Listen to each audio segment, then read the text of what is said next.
And all signed up June 8th in Memphis, Tennessee. And after all the delays, you still may be asking, is this fight really happening? Well, the money, according to reports, is not yet fully in place. Showtime tells Friday Night Fights they are not financially backing this bout, but both camps are giving Memphis promoters up until fight time to come up with $12.5 million. So, Max, I know we've been cynical on this fight. Is this happening? Has Tyson even been training? Does he want this fight? Showtime says, no, we didn't pony up. This is still up to the promoters.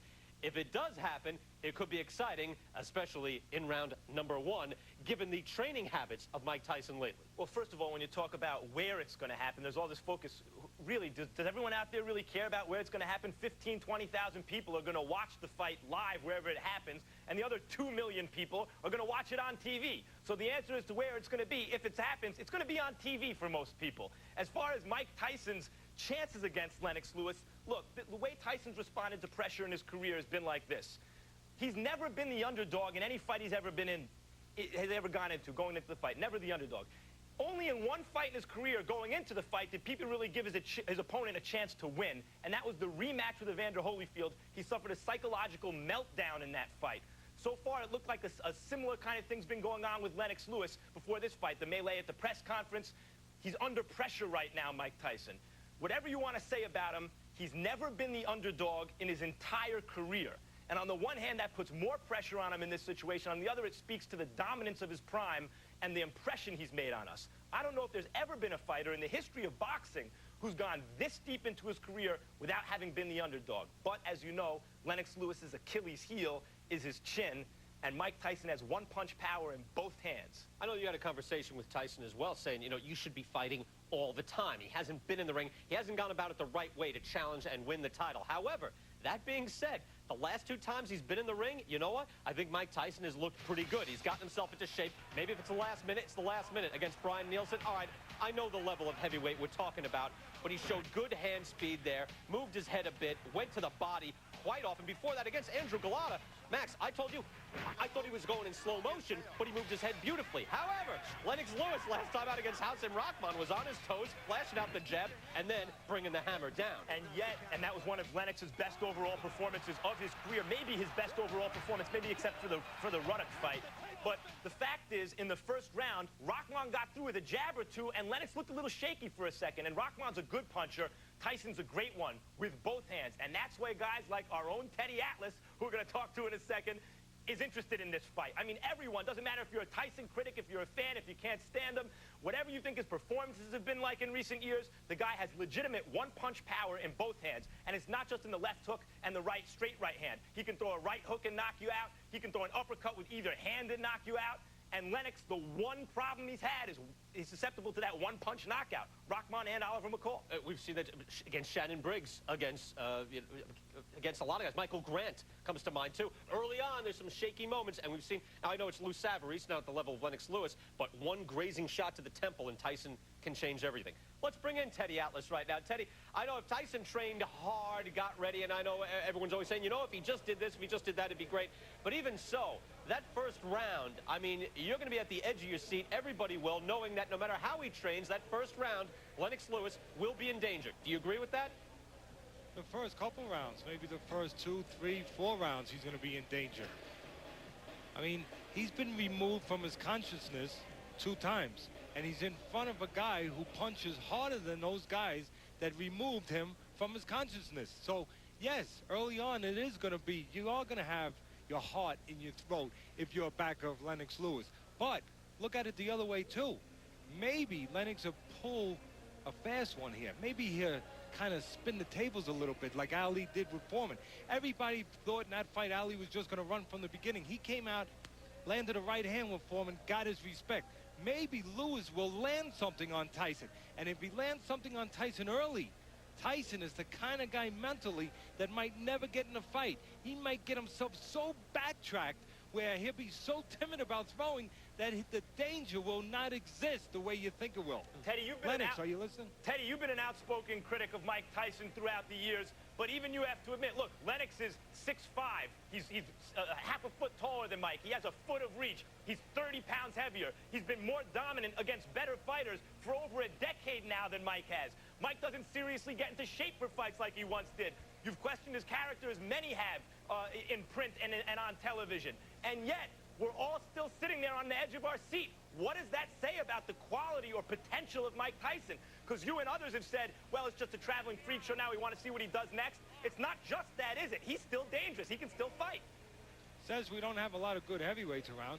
It says that people a lot of boredom with the programming they get on television. It says that they like to watch Survival. But Teddy, we usually don't have a lot of good heavyweights around. It says they like to watch people on desert islands to see if something crazy is going to happen.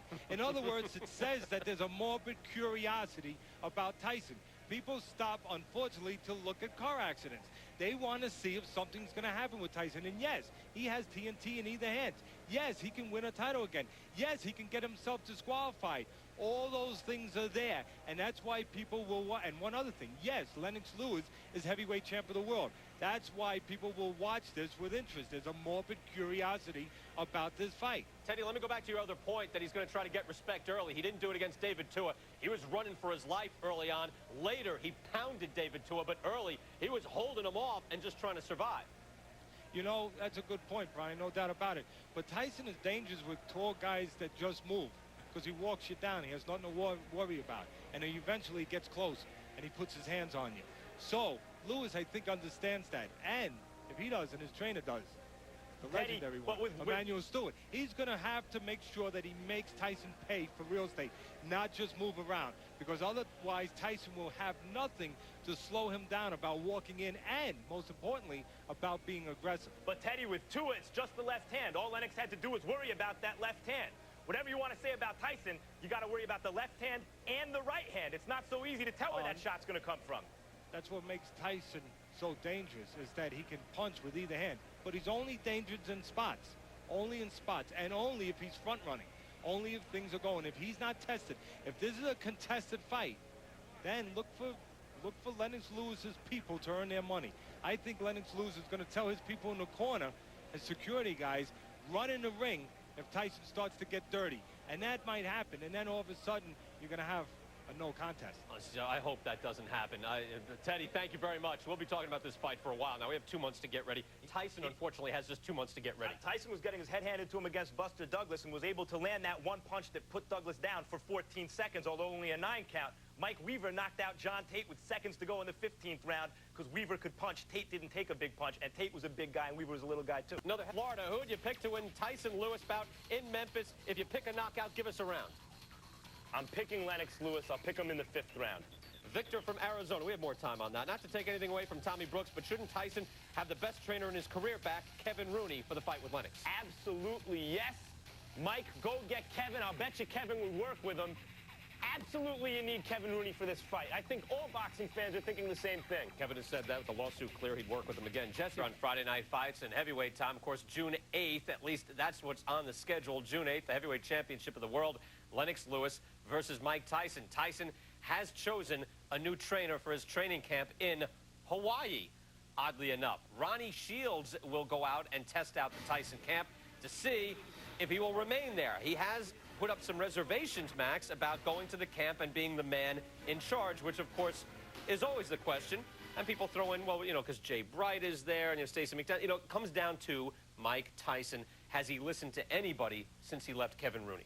Look, Ronnie Shields is a perfectly good choice. He's a very good trainer. Took over from Georgie Benton, started training Pernell Whitaker and many others. He's an excellent trainer. So was Tommy Brooks. But for Mike Tyson, there's one guy, and we all know who it is, who should be training him for this fight, and that's Kevin Rooney. And if you see anybody else other than Rooney there, to me, that's a signal that the level of seriousness is not what it should be. All pride has to be put aside. Everyone has to swallow the egos have to be put aside, and whatever problems he and Rooney have had in the past or even in their own personal lives put aside.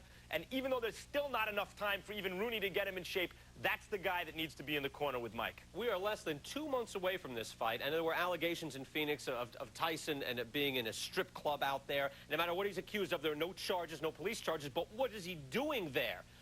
Less than 2 months away from his legacy fight, he's out after hours at a strip club.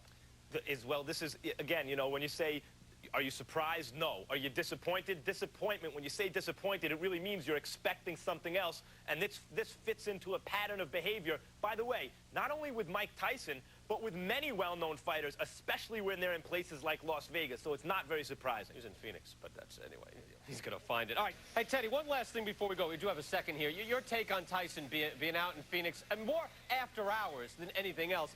He's less than 2 months away. Can he get into any type of shape to challenge Lennox Lewis for the title? Well, it's a good question. All depends on what his weight was and what kind of shape he's in now. Reports vary. They always vary with people like Tyson. You get the extreme and you get the down below, and you got to go somewhere in between. I heard he was 280 pounds not too long ago. If he's up anywhere near that, it's going to be tough. You bring the weight down, but you could do damage. It's not going to be easy. It depends on what kind of weight. Is he in any kind of neighborhood weight? First thing I'd say is get the heck out of Maui. What are you doing there? Practice your surfing later. Hey, Teddy, get ready for the... All right, Lewis, Tyson, tickets that were available, sold out. One day, a few have come back, but you say 43 days till the big fight, heavyweight championship of the world. They made $2.5 million in one day. Hey, 19,000 seats. The promoters control the rest, so only 1,800 were sold to the general public. Ringside, by the way, going for $2,400 a piece. Hello, everybody. This is Friday Night Fights. Brian Kenny and Max Kellerman. We have a lot of heavyweight news for you this evening. Jameel McCline versus Shannon Briggs, and Max's conversation with the former heavyweight champion of the world, Iron Mike Tyson. So how is Hawaii, my friend? I don't know. I didn't get a ray of sunshine. Not that Mike was any sunshine either, but at least he talked to me.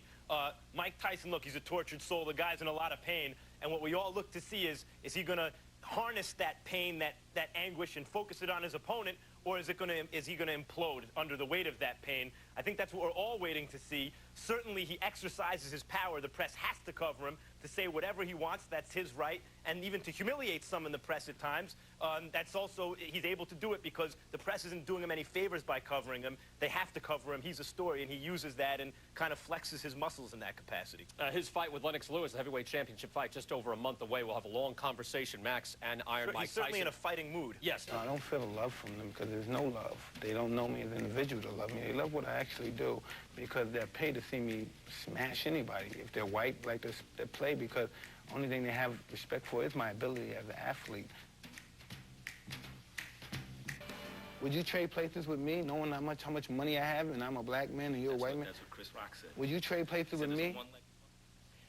Oh, we'll hear the rest of that in just a moment. Lewis Tyson, the heavyweight championship of the world, the heavyweight champion versus the former heavyweight champion, just over a month away. And with the tickets sold, it's expected to set a record for the largest gate in boxing history. Now, Tyson will have a shot at the title, I think, Max. I mean, for years on power alone. My question to you first, how did he look? You didn't see him sparring. They wouldn't let you do that.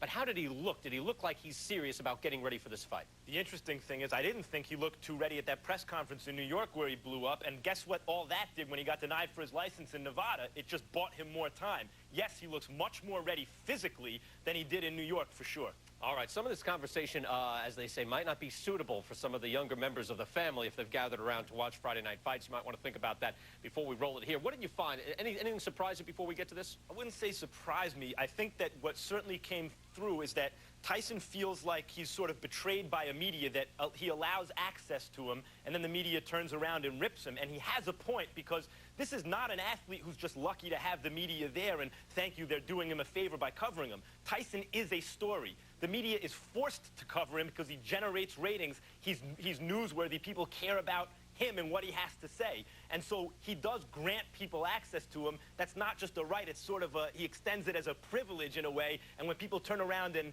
bite him, he feels in the press, he feels betrayed. And it's not without some truth. All right, just days ago from his training camp in Hawaii, a piece of the conversation with Mike Tyson and Max Kellerman. The man in the street loves the Tyson fight because you're Jack Dempsey. You just jump on the other guy, no ifs, ands, or buts, cut to the action. You feel the love from the common boxing fan or sports fan because you're all action? No, I don't feel a love from them because there's no love. They don't know me as an individual to love me. They love what I actually do because they're paid to see me smash anybody. If they're white, like they play, because only thing they have respect for is my ability as an athlete. But if I was in court and I had to use them to testify against me as my character, they wouldn't testify positively against me, and they would think that I'm a cad, and they have no existence in their society. But that's not. They're sports fans, right? But you see, listen, I used to date this woman, right? And it's so awesome, right? In Los Angeles, and I was in jail, and she was a white woman, and she said she was amazed that she was just amazed that people, I don't equate the two, but it was just funny how people from different ethnic groups equate the two. She was amazed that people would ride for Rodney King, knowing who he was and what he was, regardless, but he's been abused. You know what I mean? He has been abused, and he's been, this is interesting that she brought that, and he's been abused and he's been victimized, but still, he had a shady past too. And his past was a lot more denigrating than my past, that people would more to applaud me being in prison than to applaud him. They was in uproar. They was ashamed. They was embarrassed, blacks and whites along, because they believed the punit system, whatever we call it, was violated. But they never thought. No, by the authorities.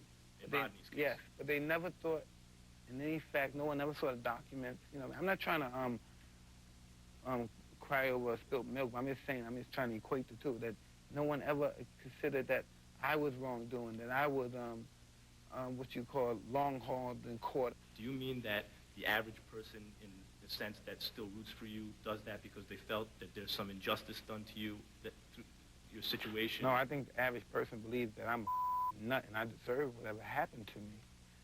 That's what I believe. You know, you just hear what people say about me. You don't look in their eye, look in the core of them. You don't even know you're a young man, and you're very knowledgeable. You know what I mean? You have wisdom, but you really don't know. You haven't been in the cooking pot, so to speak. Do you feel, in that case, that you have extra responsibility on you to behave, you know, like they used to say about Jackie Robinson? He had to take all this stuff. You don't feel an extra responsibility? No, I don't feel no responsibility, because I feel assailed by black community at times. You know what I mean? The ones that, I keep reading this book, man. You gotta read this book. I know this guy must be Kennedy, his last name Kennedy. I thought it was just, he was whoring himself and whoring his ethnicity by you writing the book nigger, but man, he wrote some interesting stuff. I know, listen, don't get me wrong, I'm not for the black cause at all. You know, but what happened to him? Are we not second-class citizens? Would you trade places with me, knowing how much money I have, and I'm a black man and you're a white man? That's what Chris Rock said. Would you trade places with me? Psychologically, do you still believe what Cuss used to preach about controlling fear and making it work for you? Is that something that you still think about before you? Well, everyone should think about it. I know most athletes in general have that particular belief, because if you're not a little nervous, you're not in a winning position. You know what I mean? Because it should enhance your abilities and your adrenaline and that's flowing through your system. It should just enhance you as an individual, an animal. We all possess it. It's just how we train it or contain it, so to speak. I've seen snippets of this. I've read everything about it that came out of the conversations over the past week with Mike Tyson there. You know, he's been pretty much the same guy for all these years, since, you know, the times that I was training alongside him when he was 19 years old. But he's older, he's sadder, he's been indulged all these years, a bright guy, uneducated. What else did you find in this conversation? Again, I ask you, what came out of it that you saw that was different, and how does it pertain to this fight? Well, he was in a bad mood towards the press in general, though he was nice enough to me. I got the impression, and I asked him about it, though he denied it, that he's dealing with his fear, or focusing his anxiety about the Lewis fight and making himself appear crazy. Now, this is something that Ali, then Cassius Clay, did before the first Liston fight. He was scared of Sonny Liston. He admitted it in later years. And the way he dealt with it was by acting crazy, figuring, or maybe unconsciously, that Liston would be scared of a crazy man, which, in fact, is what happened. And I do think that Lennox Lewis has reservations about fighting Tyson, because he does believe Tyson is unstable. And whether or not this is Tyson's conscious effort to project this image to scare Lewis, I think it's having that effect. Yeah, and yet he said at the same time, just like in the old days, you know, the whole push your nose back into your brain and it'll kill you and that sort of thing. At the same time, he gave a lot of credit to Lennox Lewis, saying he's a consummate professional and this and that. What do you think his real view of Lennox Lewis is? I think he said that he doesn't feel Lennox Lewis respects him at all, that he's felt disrespected in public with his wife by Lennox Lewis, and I just think Mike is in a fighting mood. Now, Teddy's mentioned often that this is just a front. He's not, he's scared, and maybe he is scared, and this is the way he's dealing with it, but it certainly feels like he's in a fighting mood, and he just can't wait to get in the ring and fight. We'll see. Just over a month away, the training camp in Hawaii. We'll have more on this later on in the program, and much more on the conversation, the Sunday conversation. You can see it on SportsCenter Sunday, 11 Eastern Time. Well, we Tyson here for a moment because this is all people want to talk about, and you were there with him. What I get from you when we had our meeting and you're throwing out ideas is here's a guy that's going through the motions, and you can still train hard, get ready for the fight, be in great shape. But it seems like, all right, this is what I do, I'm going to get ready. But that's different from having the passion, you know, like a Fernando Vargas type passion. I can't wait to fight Oscar De La Hoya. I don't sense that Tyson says, I can't wait to get to Lennox Lewis. It's just that this is my job, this is what I have to do. Well, let me clarify something I said. I said it seems like he just wants to fight, and it sounds like I'm contradicting myself because in the past I said I don't think Mike really wants to fight. Ask any fighter what's the worst part, the part that creates the most anxiety in a fight. It's waiting before the opening bell, in the dressing room, the walk to the ring, waiting for the bell to ring. That's the part that really creates the anxiety. I think Mike wants the fight to be underway with already, and he's already fighting, or maybe the fight already to be over with. But the waiting, the anticipation, and then the constant questions from the press, and they're all the same. What do you think of Lennox Lewis? What have you learned from Lennox Lewis? Did anyone's experience with David Tua, Ronnie Shields' experience with David Tua, prepare you somehow? It's all the same stuff over and over again, and that sense of anticipation is what creates all that anxiety. My feeling is that he's more up for this fight than maybe for any fight in his post-Buster Douglas career, maybe even including the Holyfield rematch. But wouldn't he be in the gym for months if that was the case, instead of a couple of weeks? I get the feeling from looking at him that he's taken advantage of the postponement since the New York press conference to get himself in much better shape. I was talking to Stacy McKinley, one of the trainers over at Team Tyson, and he was you know, making the right point. Yeah, his fighting weights now, he said something like it'll be 227, 228. I said, Stacy, what's wrong with 215 to 220 like he used to fight? Well, fighters' bodies mature, and he's 100% right. There would be something a little bit funny if a guy who weighed 215 to 220 17 years ago still weighed that. You rarely see that. Let's get Teddy Atlas in on this right now. Teddy, I don't know what you've seen or heard from what Tyson's been saying all week from his training camp in Hawaii, but what have you picked up, and what are your thoughts on Mike Tyson getting ready to try to get another shot at the heavyweight title? Well, my betting board still has it 50-50 that he pulls out of the fight before it happens. Okay. I'm surprised Las Vegas doesn't have a betting line on that, because every time you think that you know what Tyson is telling you, there's one thing you do know that you don't know, that he's a chameleon. He will float, he will adjust, he will turn colors to whatever the landscape is. So every time you think you have a read on him, you find out the opposite. You had no read on him.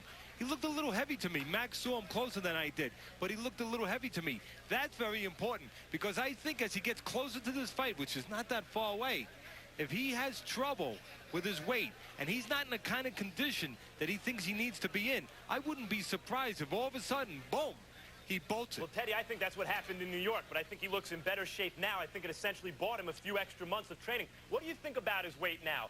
McKinley saying between 226, 228. That sounds actually right. At first I thought it sounded heavy, but should a guy weigh the same 17 years later? I mean, shouldn't he be a little heavier? He wasn't, yeah, but you got to look at things in relative gauges, in relative spots.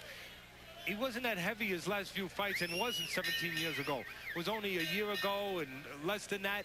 I mean, in his most recent fights, he wasn't quite that heavy. So I think he should still be around 222, 223 at the most.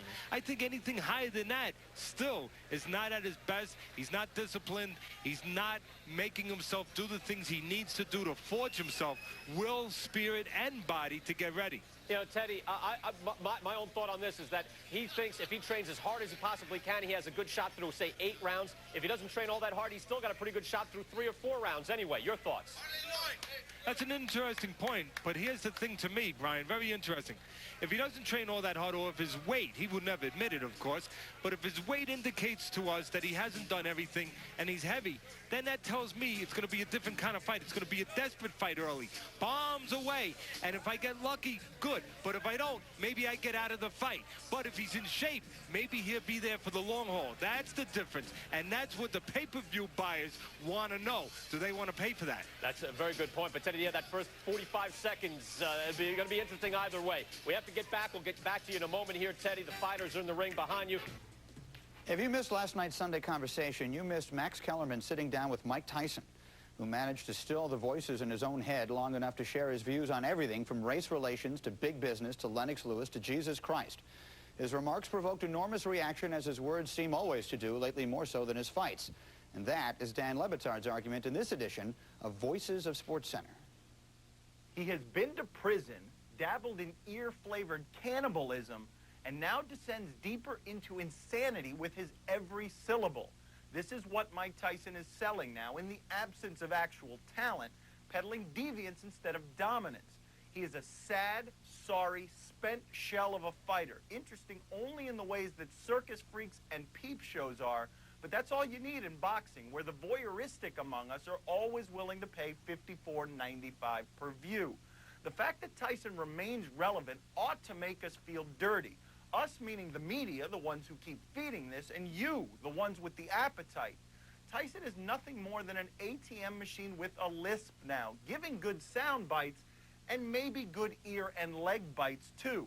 His interviews are what pack the most punch now, especially in a sport with staged press conferences that produce more bad acting than Keanu Reeves.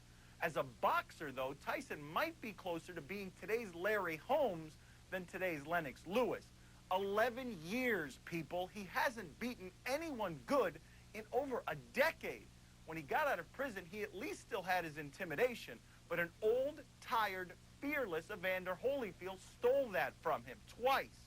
So Tyson talks now, stuffing his sickness into the hype machine, a hurricane-strength blowhard who makes money with his mouth and his dysfunction, his only remaining weapons. Like I said, I'm the best there is. You know, I'm at top of the food chain, baby, and you know, it doesn't do no good for me to go into the ring with any fear. In fact, Mike Tyson should be fearful of me. All right, Lennox Lewis faces the explosive former heavyweight champion Iron Mike Tyson less than a month away, June 8th in Memphis, Tennessee. Now, Tyson just 3 fights in the last 2 years. Brian Nielsen, Andrew Galata, Lou Savarese. Lennox Lewis back in the Poconos. Let's listen in to the heavyweight champ. What Tyson's gonna bring to me, I've already seen already. Many have tried it already, and none have been successful. Mike Tyson won't be successful. You know, if you look at his last 2 fights, you know, or 3 fights, he's always saying, well, he needs a couple fights to get ready for me. So even him, he doesn't feel mentally prepared for this fight in the sense of believing that he can beat me. It's going to be a shock for him when he steps in the ring with me. I think he's mentally and physically fit. You know, his antics outside the ring, as far as what he's been saying to the press, he just sounds like a cartoon character to me. The victory is going to be great for him because you know, you could say this is the last misfit in my era, Mike Tyson, and you know, I think you know, this places me in history and puts me in a great spot. And, you know, shows the world that, you know, I'm the best. Nobody can test. I lay them all to rest. Lennox is in great shape for the fight and mentally very up for the fight. So emotionally charged up that I'm worried about him getting disqualified, possibly because for whatever reason he does not like Mike Tyson, and he's anxious to knock out Mike Tyson. And Mike Tyson is even referring to public all the time the fact that Lennox intimidates him or tries to intimidate him. And that's a turnaround for Mike. But that's going to be a big factor for Lennox going into the fight. Mike Tyson going in with someone and not only that's not afraid of him, but actually wants to beat Mike Tyson real bad. He wants a piece of Mike. We're going to be doing so much analysis over this over the next month. Let me just say this. Lennox Lewis handled a guy that handled Mike Tyson twice, but there's a certain velocity that Tyson brings that other guys don't. Would you agree or disagree with that? Yeah, Mike Tyson's an explosive puncher with both hands, and once upon a time had great hand speed, still has above average hand speed. I want to dispel a myth about Lennox Lewis that he's this just totally vulnerable heavyweight champion. Yes, he's been knocked out twice by 1 punch, but those punches came from big, strong heavyweights with big right hands, and Lennox Lewis was underprepared for both fights against McCall and Rockman. But Lennox Lewis has beaten guys like Evander Holyfield twice. He beat Galata. He beat Ruddock. He beat David Tua. He beat Michael Grant when Grant was still undefeated, and many people thought may one day be heavyweight champion. He's beaten a lot of guys. When you look at Lennox Lewis's resume, you see that he's distinguished himself even from other heavyweight champions throughout history. There have been about 14 heavyweight champions who really separated themselves from the others, and Lennox Lewis is one of them, folks. And if he beats Mike Tyson, he's one of the, he's not number 14 on that list. Let's put it that way. We're going to be talking about this, of course, for the rest of the month. We'll be out in Memphis as well. Time. Well, just to get you up to date, they are down to the final referees for Lewis and Tyson, down to Lawrence Cole, Jay Nady, and Eddie Cotton. You know, Max's dearth of good referees out there these days, but of course, at least Jay Nady pops out and jumps to mind, because you're going to get the Vargas version of Nady or the Zab Judah version of Jay Nady. I think Jay Nady would favor Tyson, not because of saying that he wants Tyson to win, but the type of referee he is. I think he's a very solid overall referee. Where there may be a little inconsistency, or at least a little weakness of him as a referee, is in terms of stopping fights. Fights where a guy gets hurt suddenly by one punch in the early rounds, like the Corrales and Gainer fight, like Zab Judah and Costa Zoo, he jumps in when you think maybe he should have let it go on. And other fights where a guy's taking a sustained beating, he lets those fights go on, where maybe like Vargas and Trinidad, where maybe you're thinking he might want to jump in. Now, if Lennox Lewis is winning this fight the whole way, it's going to be the kind of fight where Tyson's just absorbing a steady beating. I think Nady would allow that fight to continue, give Tyson a chance to land that one punch. However, should Tyson hit Lennox early and wobble him, Nady might be the type to jump in and stop it. So I think Nady would be an advantage for Mike. About another Englishman, because within less than 12 hours from now, our Emmanuel Steward will be back in the Poconos in Pennsylvania to further train Lennox Lewis for his defense of the heavyweight championship on June 8 against a fellow named Tyson in Memphis. How does Lennox look? I would say Lennox not only is in good shape, he's looking pretty ornery and mean. He's at the same mode that he was in for the rematch with Hasim Rockman. He wants to knock Mike Tyson out. He feels that Mike Tyson is overrated. He's been gone a long time ago. The people are still trying to hold on to Mike Tyson of the late 80s. They don't want to realize that it's gone. And Lennox said he's going to shut him up and knock him out. And according to Lennox, he eliminated boxing of his last misfit. Those are Lennox's final words, and he's very strong about that. Some people think that Mike's quotes from the past couple of weeks are simply the manic ravings of a lunatic too far gone. I personally believe that, among other things, he's trying to get under Lennox's skin and make him think about other things besides his business in the ring. Is Lennox distracted at all by Mike's act? And Lennox, as you have read, probably said that when Mike was in prison and he was saying he was probably reading comic books. Lennox has no fear of Mike, and Mike has admitted that himself.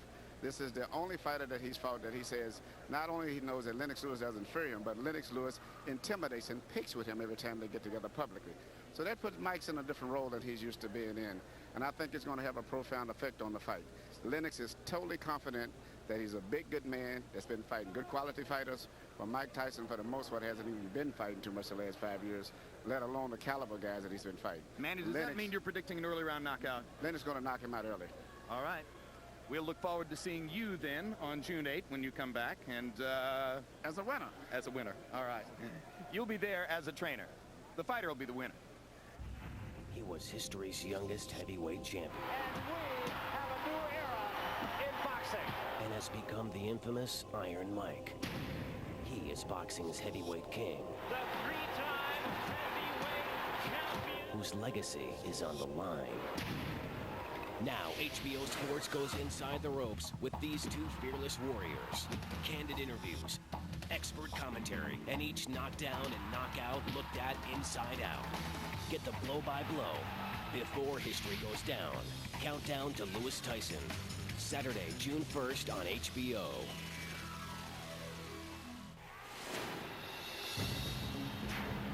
One by one, they all went down. And now, it's down to this. Lewis Tyson is on Direct Ticket Pay-Per-View. Don't miss it, Saturday, June 8th, live on Direct Ticket Pay-Per-View, Channel 101. Where will you be when history goes down? I'm a Tyrannosaurus, man. I'm a tyrannical titan. There's no way he can beat me. I'm the best fighter of this era. There's no way. I refuse to be beaten. He should fear the fact that I don't fear him. I'd be happy if this fight was a no-hold-bar and we just went for it. He needs to be taught a lesson. This weekend, the talking stops and the fighting begins. Where will you be when history goes down? Lewis, Tyson is on. Live on pay-per-view this weekend. Don't miss it. Contact your pay-per-view provider to order.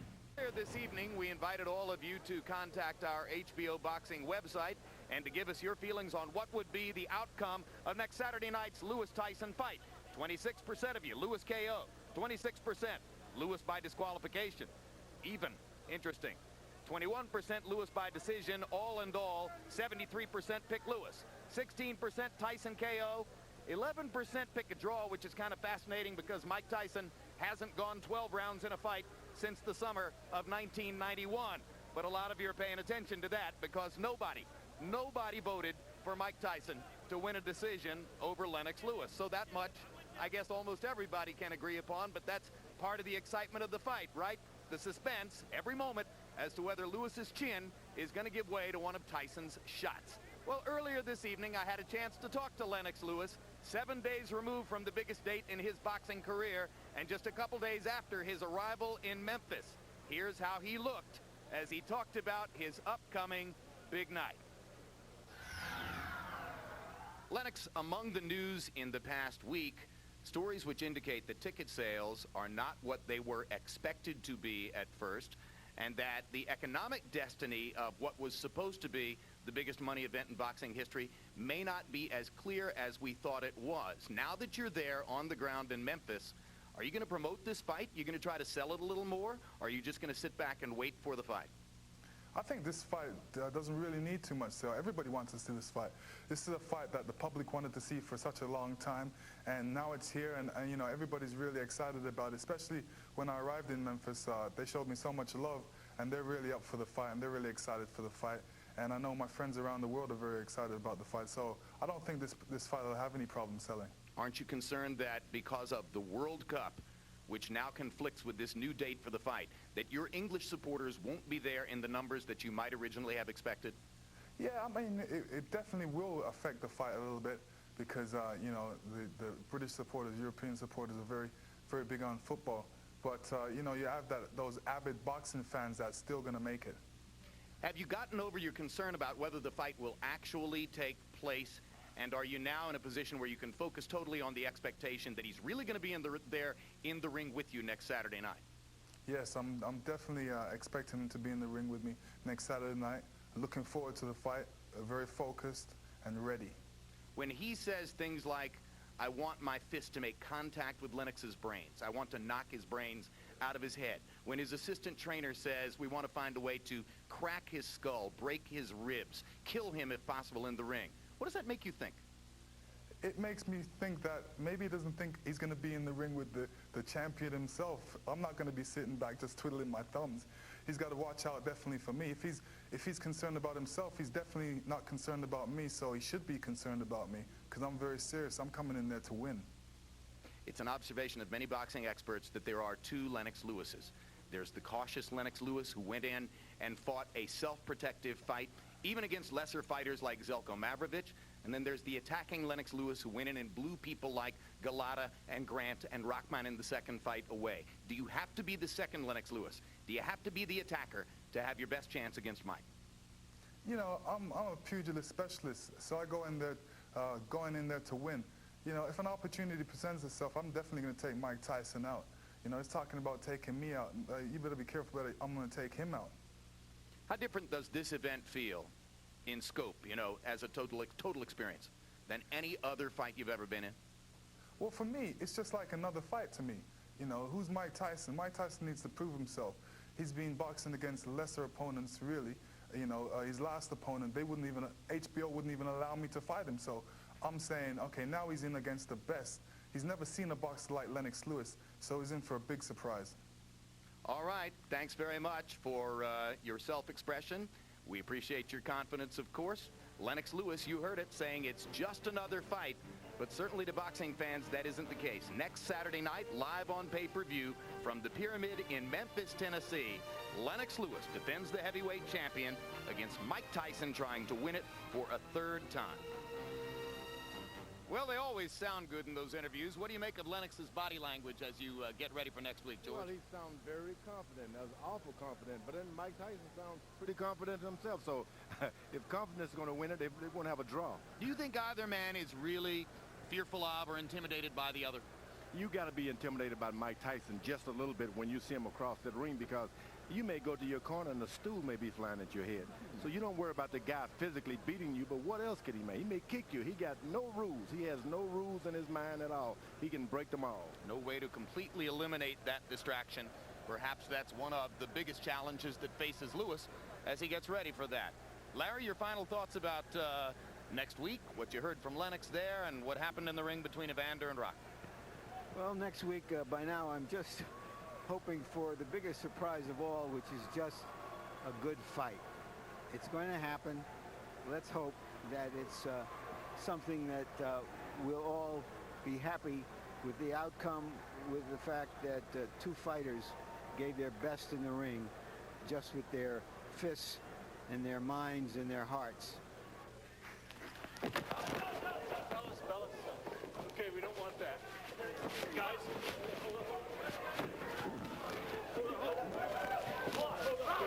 Come on, big man. Come on, big man. Come on.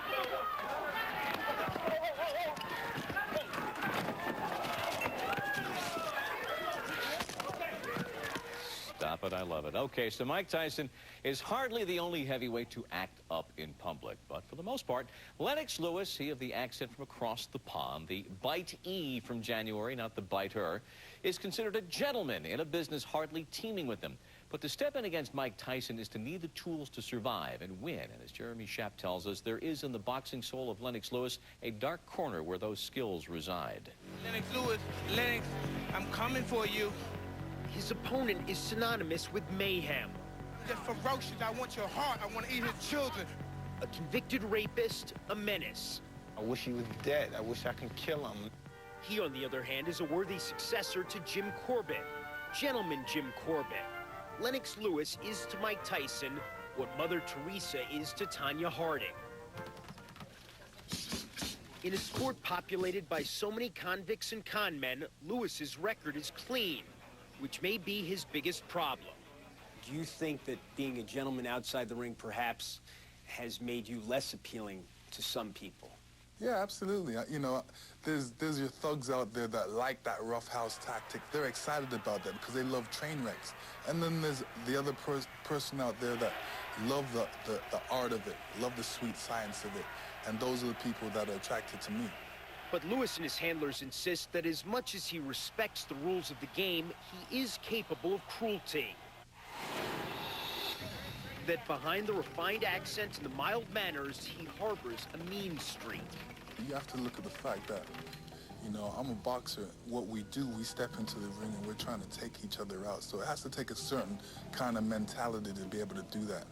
Lennox Lewis definitely has a dark side. Even though he appears to be a gentleman, he's very courtly, very elegant, but then there's that thug side of Lennox, too.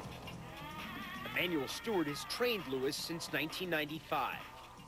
When has that dark side of Lennox Lewis manifested itself? Mike Tyson is one of those fighters that has brought the dark side of Lennox out. When Lennox feels threatened and people question him, that's when he goes to the other side. And I think you're going to see that in the Mike Tyson fight.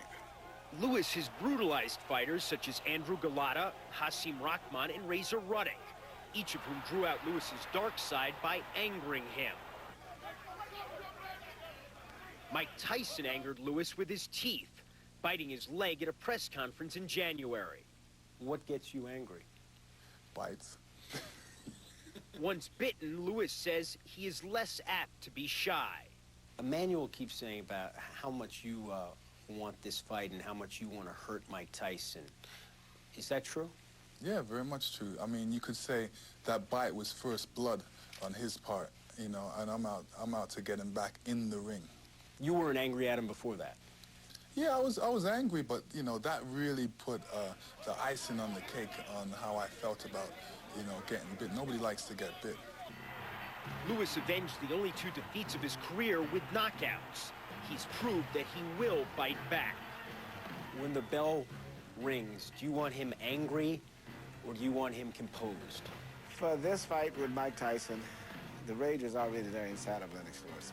And I need a balance for this fight. I need to rage, but it needs to be a controlled rage. Is there any street fighter left in you? Oh, yeah.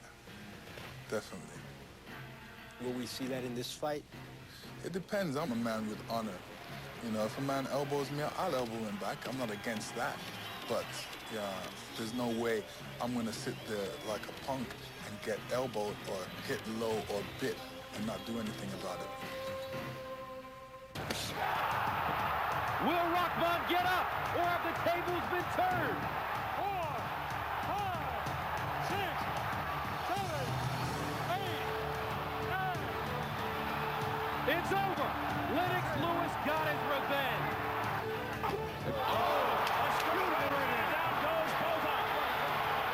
That's all it took. One shot, he may not get up. Both are stumbling around. 8, 9, can he make it? It's over. It's over. Mike Tyson has returned. The 2 dominant heavyweights of their generation finally meet. Lewis, Tyson, making history.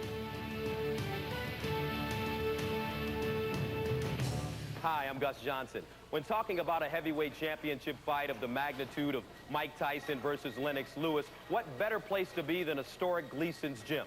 The likes of Muhammad Ali, Joe Frazier, George Foreman, Sonny Liston, Floyd Patterson, Larry Holmes, and Mike Tyson himself have all trained here over the years, as Gleason's gym has provided a huge piece of boxing history.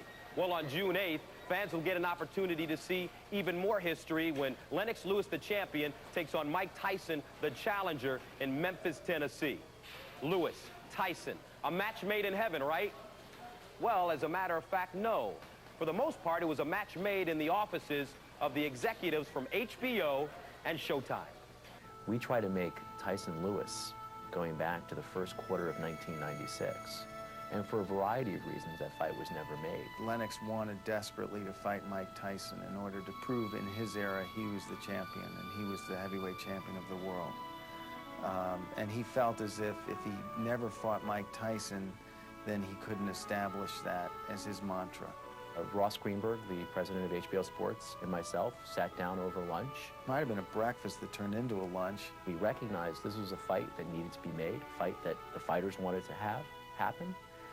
It was a unique opportunity to bring 2 of the biggest heavyweights in the category together. And then slowly but surely, through a lot of months and agonizing negotiations, we've come to an agreement to put this fight on. Consumers have been clamoring for this fight to happen. Who else in the heavyweight category do people want to see? So we're hoping for a big event for boxing. Boxing needs it. This really will define who in history is the predominant fighter of this time period. We're hoping that they tune in and they see a really, really great fight with Lewis winning. As HBO's voice of boxing for the past 15 years, Jim Lampley has seen quite a bit of both of these fighters and quite a bit of boxing history as well. Jim, how does this fight stack up against the many memorable heavyweight championship fights you've seen in the past? Well, Gus, a fight must meet 2 qualifications, basically, in order to join the relatively short list of truly historic heavyweight championship events. The first of the 2 qualifications, Lewis Tyson has met. That's a big media buildup that takes the fight to an audience far beyond the limits of the boxing world. Qualification 2 is that something memorable happens once the 2 fighters are in the ring. They come along about once in every generation. These heavyweight championship fights that reverberate beyond the ring ropes to rock the culture at large. Jack Johnson versus James J. Jeffries, the demolition of a misguided racist crusade. Jack Dempsey versus Gene Tunney, years in the making and with a controversy to follow for decades. Joe Louis versus Max Schmeling 2, the cathartic all-American revenge annihilation of the Nazi ideal. Joe Frazier versus Muhammad Ali 1, still the undisputed heavyweight champion of heavyweight championship events. Muhammad Ali versus George Foreman, uniquely exotic, and the greatest, most satisfyingly unexpected victory. Larry Holmes versus Jerry Cooney, for the all-too-obvious reason. And then along came Mike Tyson, whose career and public image have transcended the boxing cult for 15 years now. He hasn't previously fought Lennox Lewis, so the impact of Lewis Tyson is measured by the length of time for which Tyson has dominated boxing's public face with his deeds and misdeeds, and the roughly parallel period during which Lewis has become the sport's most competitively successful heavyweight. Is it as big as any of its predecessors listed here? History and pay-per-view returns will tell. Coming up after this, we'll take a look at some of the verbal and non-verbal fireworks that have fanned the flames of this matchup. My style is impetuous, my defense is impregnable, and I'm just ferocious. I want your heart, I want to eat his children. One by one, they all went down. And now it's down to this. Lewis, Tyson is on Direct Ticket Pay-Per-View. Don't miss it, Saturday, June 8th, live on Direct Ticket Pay-Per-View, Channel 101. Where will you be when history goes down? 1. In order to prevent personal injuries when entering a room, turn the knob to open the door. 2. Sitting incorrectly on your couch may distort your view of the television. Always sit up straight. 3. There are several easy ways to order your major pay-per-view event with your remote control, with our automated phone system, or via our convenient new website. No matter how you do it, order now and enjoy the show. I'm a Tyrannosaurus, man. I'm a tyrannical titan. There's no way he can beat me. I'm the best fighter of this era. There's no way. I refuse to be beaten. He should fear the fact that I don't fear him. I'd be happy if this fight was a no-hold bar and we just went for it. He needs to be taught a lesson. On June 8th, the talking stops and the fighting begins. Where will you be when history goes down? Lewis, Tyson is on. Live on Direct Ticket Pay-Per-View. Don't miss it. Saturday, June 8th. Live on Direct Ticket Pay-Per-View, Channel 101. One by one, they all went down. And now it's down to this. Lewis, Tyson is on Direct Ticket Pay-Per-View. Don't miss it, Saturday, June 8th, live on Direct Ticket Pay-Per-View, Channel 101. Where will you be when history goes down? Lennox Lewis versus Mike Tyson, a confrontation that feels like it's been building for years. The two dominant heavyweights of their generation have been on a collision course. Finally, they meet. Destination Memphis, June 8th.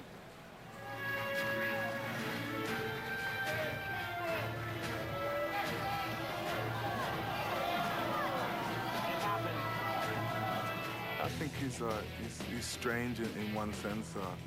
I feel sorry for him in another sense. I just want to put my hand through his head and his brain. I want his brain to come in contact with my fist.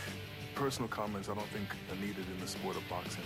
I think he's a dirty fighter. I've seen him do a lot of dirty things, throwing elbows, headbutting people, trying to break people's arms. He's been talking about me, degrading me, and saying I'm this, saying I'm that. My style is impetuous, my defense is impregnable, and I'm just ferocious. I want your heart, I want to eat his children. Yeah, but I'm not into the biting and all that. Lennox thinks that I'm afraid of him. I really don't think he has any fear of me whatsoever. He should fear everything about me. He should fear the fact that I don't fear him.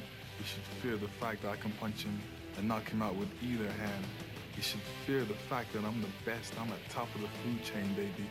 I'm a Tyrannosaurus, man. I'm a tyrannical titan. There's no way he can beat me. There's no way. I refuse to be beaten. I just look at Mike Tyson as a cartoon character. He has no honor. He's ignorant, arrogant. He's stupid, and he needs to be taught a lesson. And my right and left hand will definitely teach him a lesson. I just want to be remembered. Just that. I just want to be remembered. Oh. quick combination of the head, and down goes Nielsen. If it seems that Mike Tyson has been dominating the heavyweight scene for close to 2 decades, well, it's because he has. In 1985, Mike Tyson won his first 15 fights, all by knockout. A year later, he became the youngest heavyweight champion ever with a second-round TKO of Trevor Burbage. I know I'm the best ever when it comes to my punching skills. In 87, a win over Bone Crusher Smith gave him a second belt. I've been born for this. I'm bred for this. I watched them all. I watched all the greats. I watched their best points. I watched their weak points. And I have to be better because I came after them, and I watched all their mistakes. Then a win over Tony Tucker made Tyson the undisputed king. Champions don't retire. You fight till we're beaten. The real champions don't retire with the belt. What's the purpose of your job in the ring? You're nobody in the ring. You have to finish. Real champions finish on their shield, on their back. In 88, Larry Holmes was dispatched in 4 rounds. In order to be a true champion, true fighter, you have to commit yourself. And in committing yourself, you stand a chance of me killing you. Another former champion, Michael Spinks, was gone in 91 seconds. This era, the greatest fight ever existed. When I finish this game, they'll never stop talking about me. And the only reason they stop talking about me is because I'm not a corporate man, so to speak. I didn't fit in with society standards. But on February 11th, 1990, Mike Tyson was shocked by James Buster Douglas. 6 years later, after regaining a piece of the heavyweight championship, Tyson lost consecutive fights to Evander Holyfield.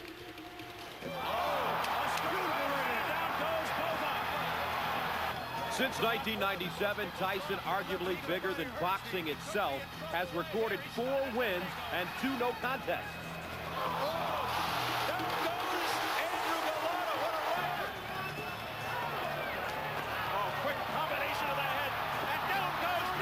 And now, 16 years after first becoming champion, Mike Tyson attempts to make history again by regaining the heavyweight title.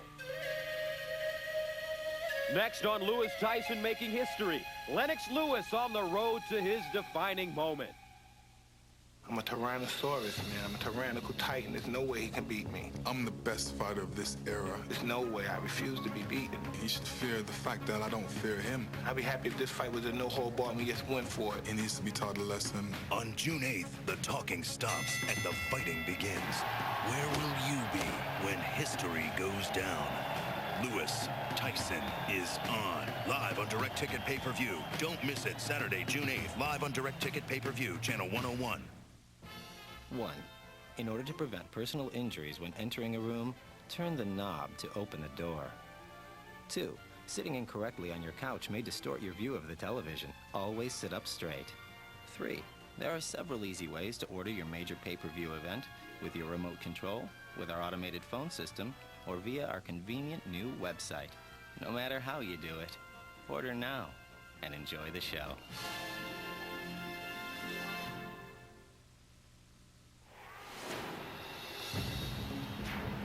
One by one, they all went down. And now it's down to this. Lewis Tyson is on Direct Ticket Pay-Per-View. Don't miss it. Saturday, June 8th, live on Direct Ticket Pay-Per-View, Channel 101. Where will you be when history goes down? While Mike Tyson has been making headlines both inside and outside the ring, Lennox Lewis has not exactly been plying his craft in obscurity. He has won, unified, lost, and re-won the heavyweight crown, leading up to what undoubtedly will be the defining moment of his boxing career. From 1989 to 1992, Lennox Lewis won his first 21 straight fights, 19 by knockout. Mike Tyson likes stats, but it was the 22nd win in a row, a second-round KO of Donovan Razor Ruddock, that put him on the heavyweight map. Awarded a title belt Riddick Bowe had dumped in a trash can, Lewis successfully defended the championship 3 times before being stunned by Oliver McCall in 1994. But Lewis eventually fought his way back to a title shot, reclaiming his belt 3 years later against an ambivalent McCall. Lewis methodically defeated 4 challengers before twice fighting Evander Holyfield in 1999. The first bout ended in a controversial draw. The second, a Lewis win, unified the title. Then, in 3 consecutive fights, the heavyweight champion dispatched hungry, yet overmatched opponents. Until last year, when he took on Asim Rahman, who stunned boxing with a 5th-round KO of the champion in Johannesburg, South Africa. 7 months later, in a rematch, Lewis regained the title with a 4th-round KO, doing his part to set the stage for what could be the defining moment of Lennox Lewis's career.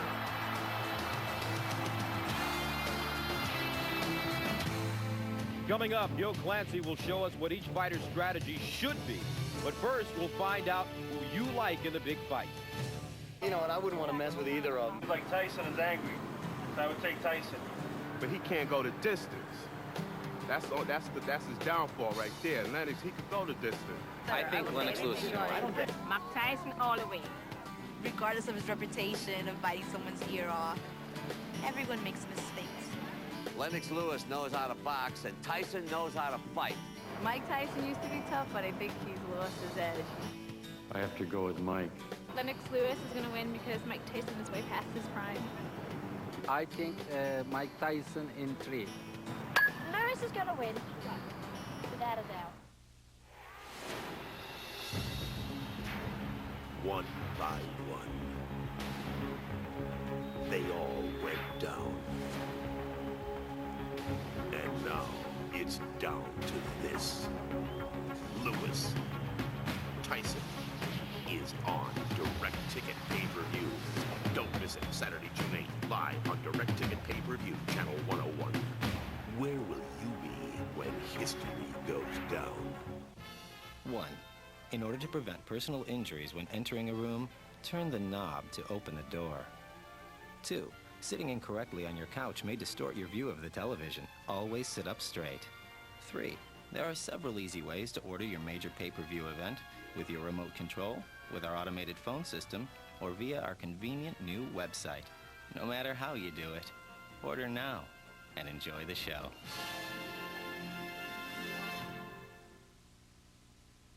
I'm a Tyrannosaurus, man. I'm a tyrannical titan. There's no way he can beat me. I'm the best fighter of this era. There's no way. I refuse to be beaten. He should fear the fact that I don't fear him. I'd be happy if this fight was a no-hold-bar and we just went for it. He needs to be taught a lesson. On June 8th, the talking stops and the fighting begins.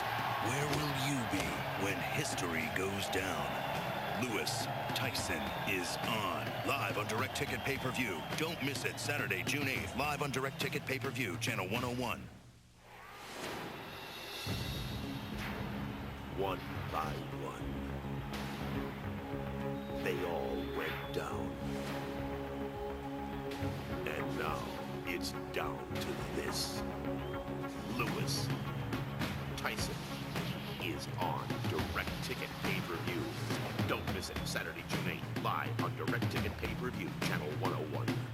Where will you be when history goes down?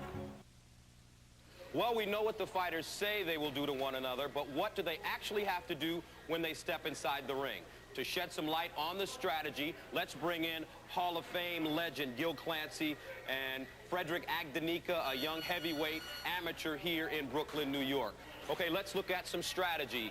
Frederick will play Lewis, I will play Mike Tyson. What does Lennox Lewis have to do to be successful in this fight? Well, he has to keep Mike Tyson on the outside by using a left jab. Keep Mike on the outside all the time. Don't get discouraged. Just keep using that left jab. Now, if Mike Tyson does get inside, what does he have to do? He should grab a hold of him and walk him. That's a weakness of Mike Tyson's. He lets fighters walk him on the inside when he should use his strength and try to punch on the inside.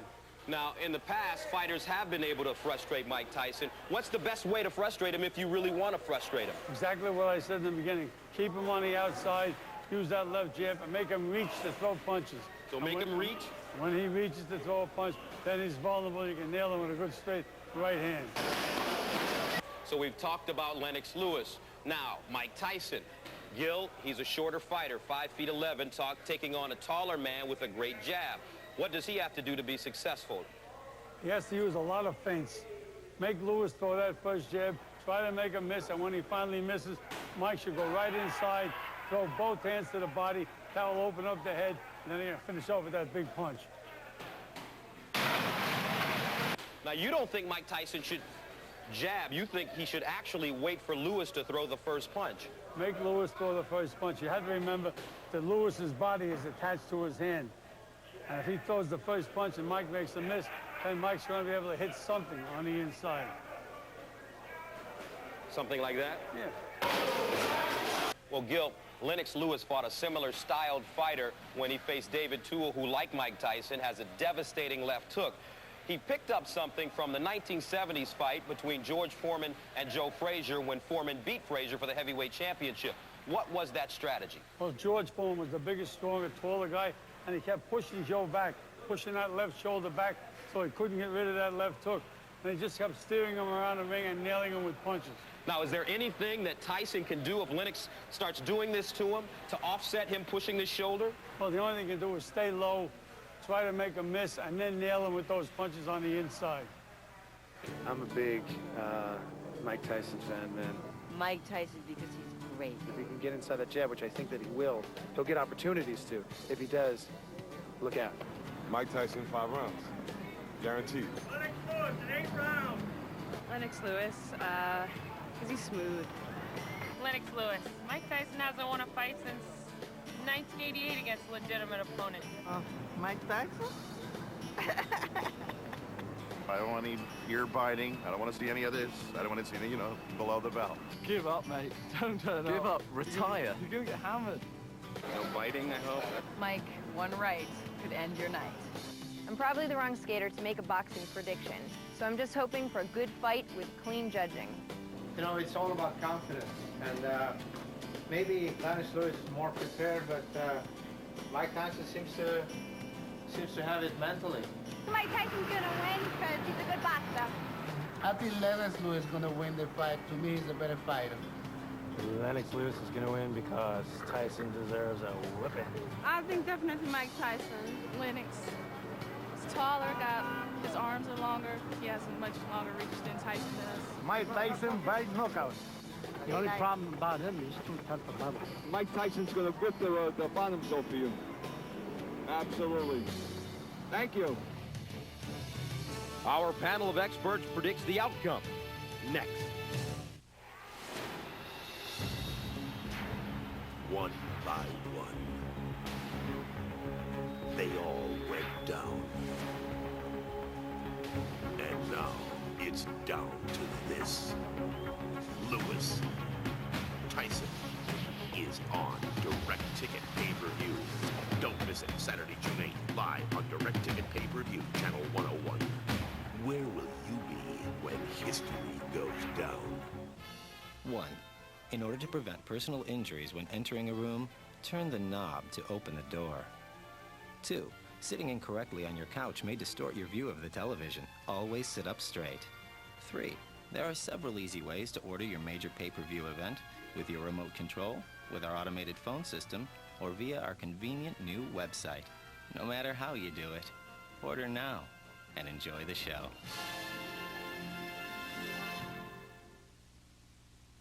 I'm a Tyrannosaurus, man. I'm a tyrannical titan. There's no way he can beat me. I'm the best fighter of this era. There's no way. I refuse to be beaten. He should fear the fact that I don't fear him. I'd be happy if this fight was a no-hold-barred and we just went for it. He needs to be taught a lesson. On June 8th, the talking stops and the fighting begins. Where will you be when history goes down? Lewis, Tyson is on. Live on Direct Ticket Pay-Per-View. Don't miss it. Saturday, June 8th. Live on Direct Ticket Pay-Per-View, Channel 101. I'm pleased to be joined by a talented panel of boxing experts. On my left, Steve Farhood, a Showtime boxing analyst, and also the voice of boxing on HBO, Mr. Jim Lampley. And then there is the legend, Boxing Hall of Fame trainer, Gil Clancy. First of all, fellas, I'd like to ask, who do you like and why? We'll start with you. I like Lewis big. For some reason, a lot of boxing people don't want to seem to acknowledge that Mike Tyson's prime was more than 12, 13 years ago. I think Lewis will start slow, cautious. Once he gets into it, once he lets his hands go, I picture him knocking Mike Tyson out. Gil?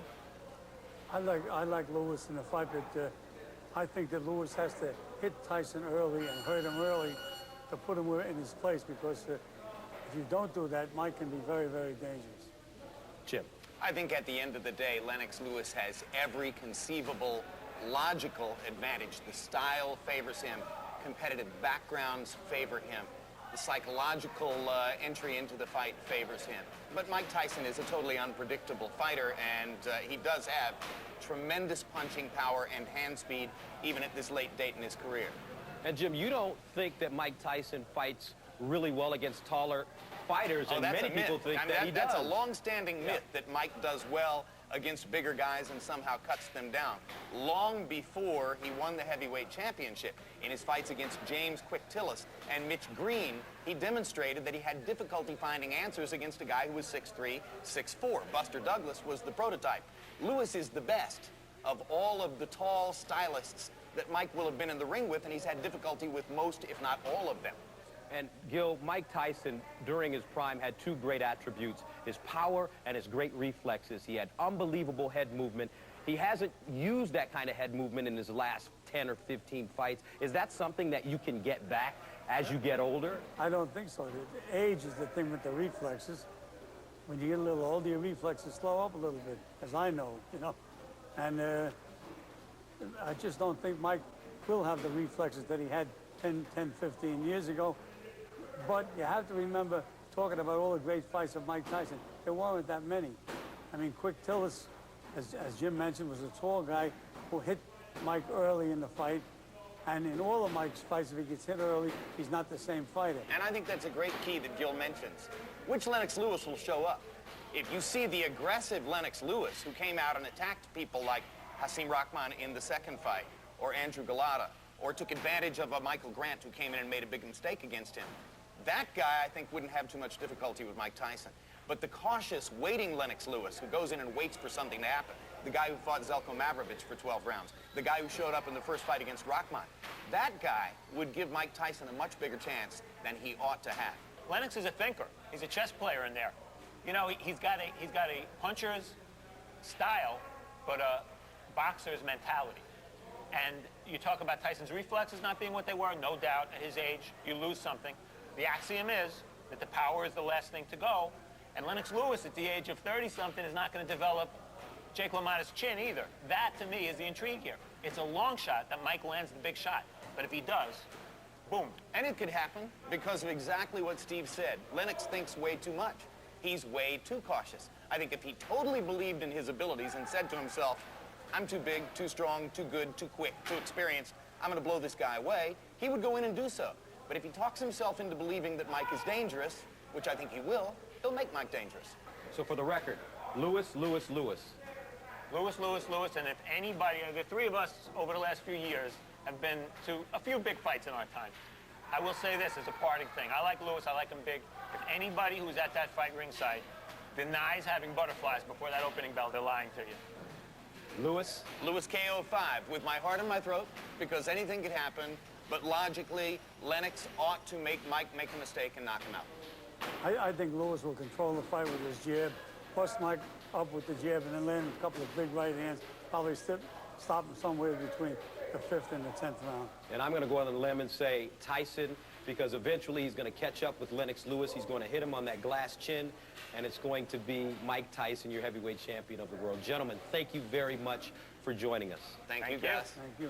Steve Albert, ringside in Las Vegas. Sorry we couldn't be there with the panel of experts. I'm here with a man who agrees with Gus, and that's my partner on Showtime Championship Boxing, Bobby Ches. Well, Steve, I look at it this way. Lennox Lewis has maintained for years that the one-punch knockout at the hands of Oliver McCall was a fluke. And yet, it happened to him again at Hasim Rahman. One punch, one right hand, and Lennox Lewis lost his world championship a second time. Mike Tyson hits harder than both of those men. He throws more punches than both of those men. He's more aggressive, and he's also faster.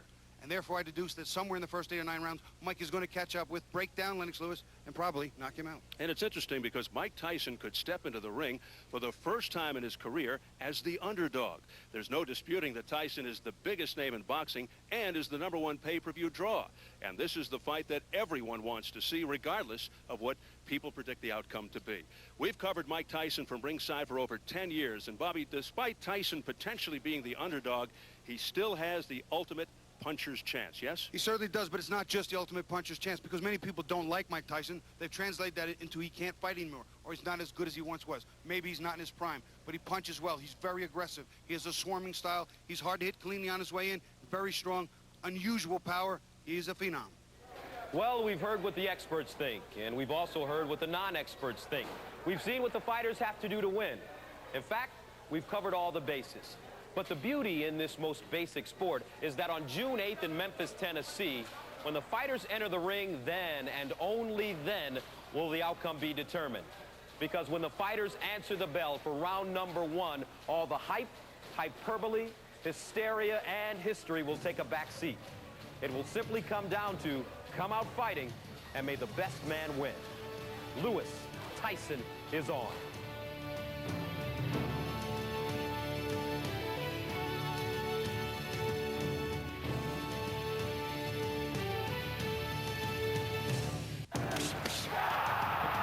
Will Rockman get up, or have the tables been turned? 4, 5, 6, 7, 8, 9. It's over. Lennox Lewis got his revenge. Down goes Bova. That's all it took. One shot, he may not get up. Both are stumbling around.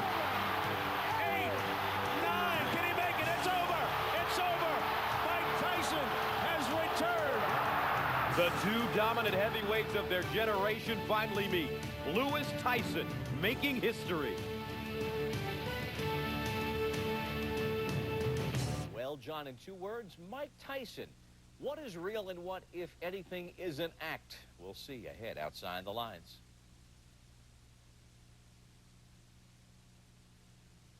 June 2nd, 2002. Mike Tyson. My style is impetuous. My defense is impregnable. You're scared, coward. You're not man enough to with me. You can't last 2 minutes in my world, bitch. Once the greatest boxer. Now a fascinating study in antic behavior and meltdowns. And still unparalleled at the box office. I'm the biggest fighter in the history of the sport. If you don't believe it, check the cash register. No matter what he said or done, or because of it, fans and the media remain transfixed. I think the only reason this fight's happening is because of the morbid curiosity of what he might do. I wish one of your guys had children, if I could kick them in their head or stomp on their testicles. Is he an angel? No, but he's not the devil that he's portrayed as either. Is he truly out of control, or a canny promoter, or both? I don't think he's that crazy. I'm crazy, but I'm not crazy like that. If Mike is crazy like a fox. Today on Outside the Lines, just what is real with Mike Tyson?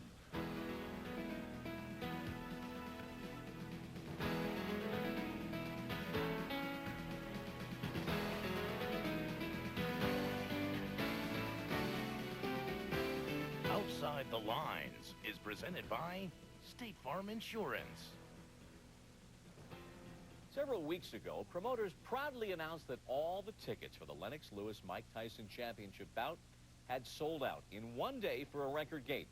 And just this week, magically, it was learned that many thousands of seats are still for sale. And no one bats an eye.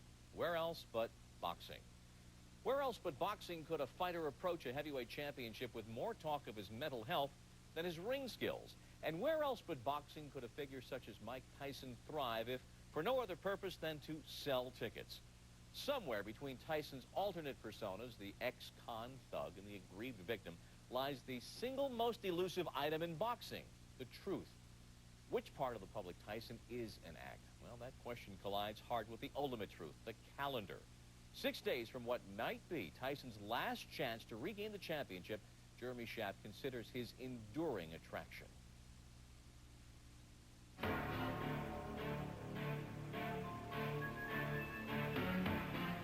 It's been more than a decade since Mike Tyson won a significant fight against a significant opponent.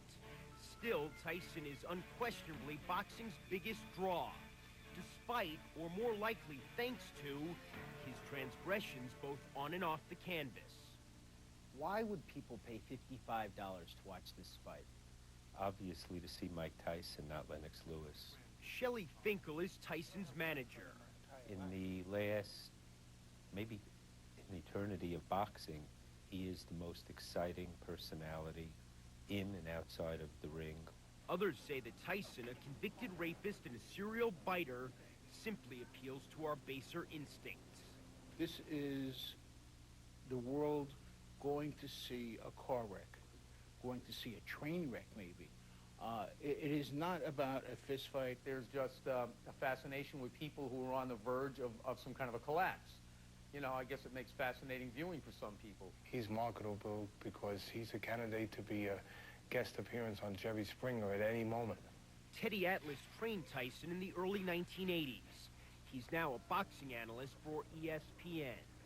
People are looking the same reason, unfortunately, people stop and rubberneck when there's an accident. He's an accident waiting to happen. Well, I think he's happened a few dozen times.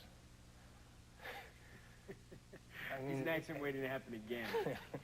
There you go. He's an accident waiting to be taken to the dump heap and crushed into a disposable little box, and then there's no more car going on the road again. In his last several fights, Tyson bit off a chunk of Evander Holyfield's ear, attempted to break Franz Botha's arm, and nearly punched a referee who tried to come between him and Lou Savarese. When he was provoked at a January press conference, Tyson's behavior was equally disturbing. Come on, you bitch! You're scared coward! You're not man enough to with me! You can't last 2 minutes in my world, bitch! The average person believes that I'm a nut and I deserve whatever happened to me. That's what I believe. In 1998, doctors at Massachusetts General Hospital spent 5 days assessing Tyson's mental health. They determined that you were suffering from depression, low self-esteem, and that you had problems with anger management. How have you tried to address those problems?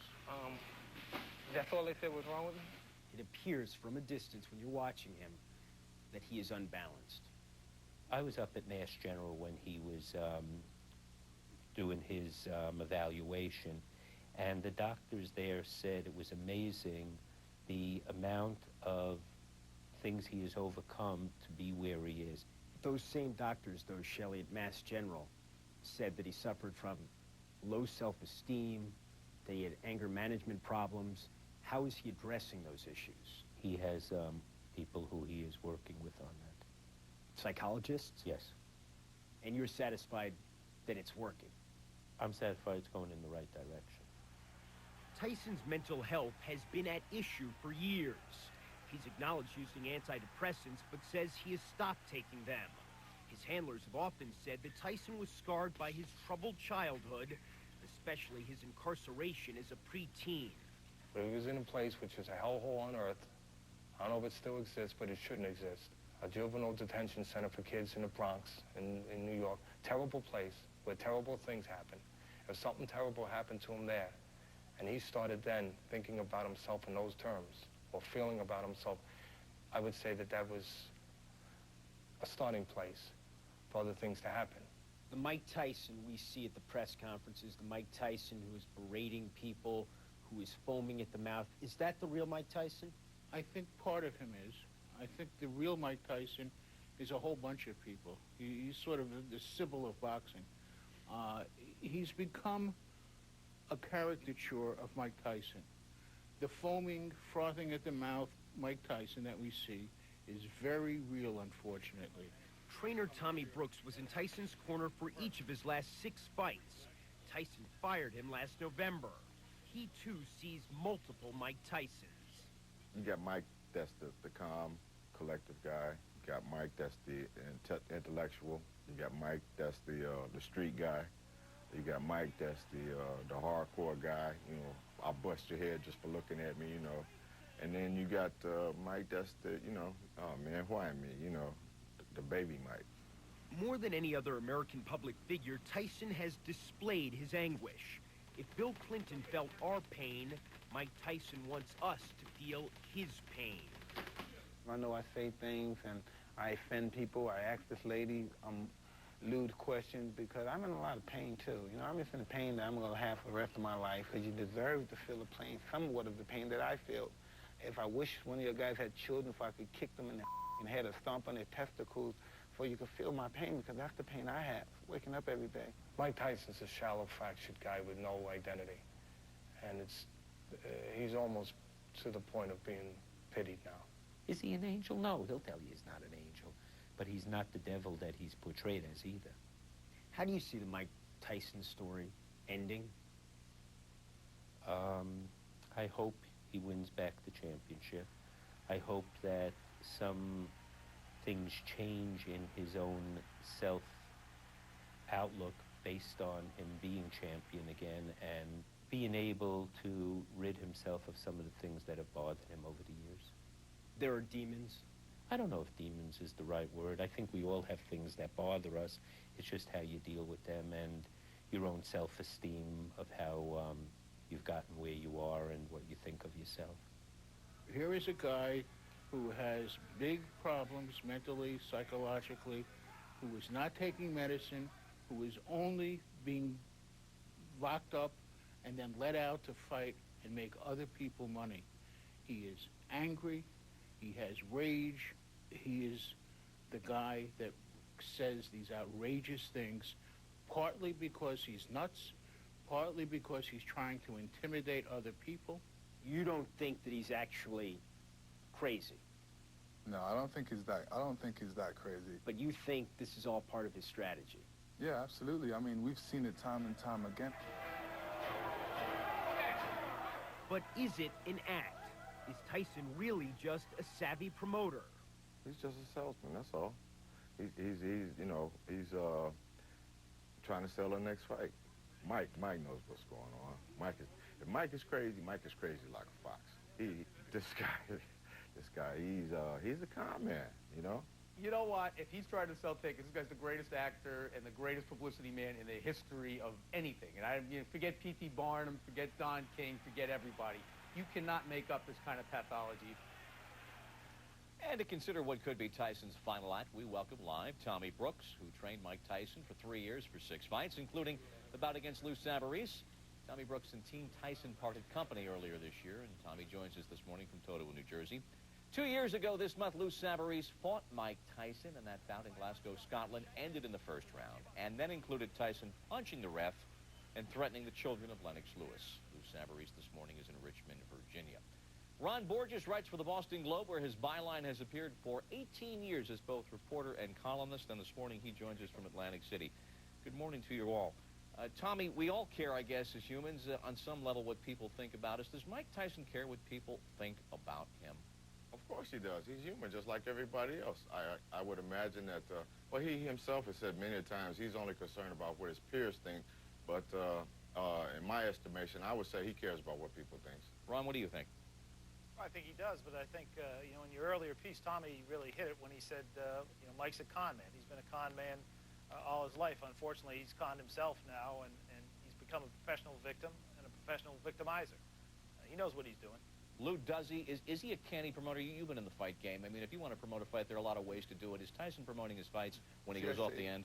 Yeah, I say he is and he isn't. I mean, how do you can say that. I mean, he does, he has to have some knowledge of what he's doing, the hype he presents, but, if he takes it to the next level where he's going to be jailed, you wouldn't do that consciously, go ahead and, with a rape conviction, to go ahead and get jailed. So I don't think we can say he's a master promoter in that sense, because you wouldn't take it to that level. Well, Lou, let me ask you, when you were training to fight Mike, he had already had the incident with Holyfield, the biting of the ear. He had attempted to break Franz, both his arm. He admitted as much. That had to be in the back of your mind as you were training, was it? Yeah, I mean, it isn't. You have to kind of be crazy not to think about that, or at least try and get your game plan to be ready for that. I mean, you almost have to be ready for anything when you fight Mike, because, the sad thing is we do have rules. The Marquess of Queensberry has made these rules, and you want to kind of have an even playing field. And Mike is a great athlete and a great fighter, and it takes away from his fighting ability. I mean, I listen to everybody now, and they say how he's just a hype, and he's this and that, but nobody talks about his boxing skills. And I mean, Tommy would know better than anybody. I think he still has the boxing skills. I mean, the guy can still fight. He's one of the quickest finishers, and he's a great fighter, but you don't hear about that now because of all the outside stuff. You know, one of the things, of course, we're talking about this morning is whether it is an act. We have a piece of tape. I want to apologize in advance for some of the material you're about to hear, but it's germane to the conversation. It was in Maui. It was last month when a woman reporter at a media press conference attempted to ask Mike Tyson a question. Here's what he said. How confident are you that you can win this fight? Are you talking out of turn?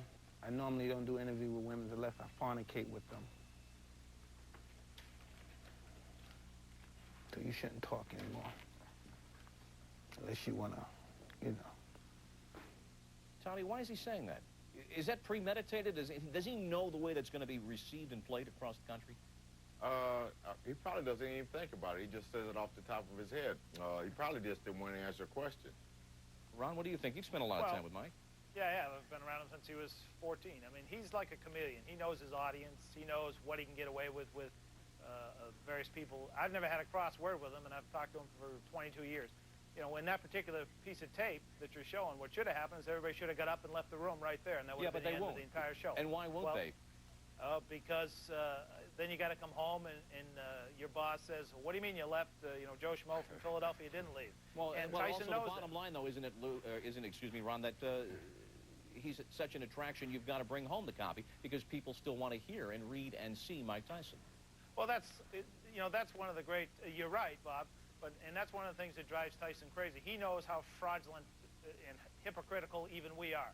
You know, we say how terrible these things are, these terrible things he's saying and doing, yet we're right there like lapdogs writing it down and putting it in the newspaper. If it's so terrible, you know, why are we talking about it at all? Hasim Rahman last week said an interesting thing about Tyson. He said all those things he said in Hawaii, nobody would know about him if you didn't tell anybody. Yeah, very true. And he's exactly right. And he's playing all sides against the middle.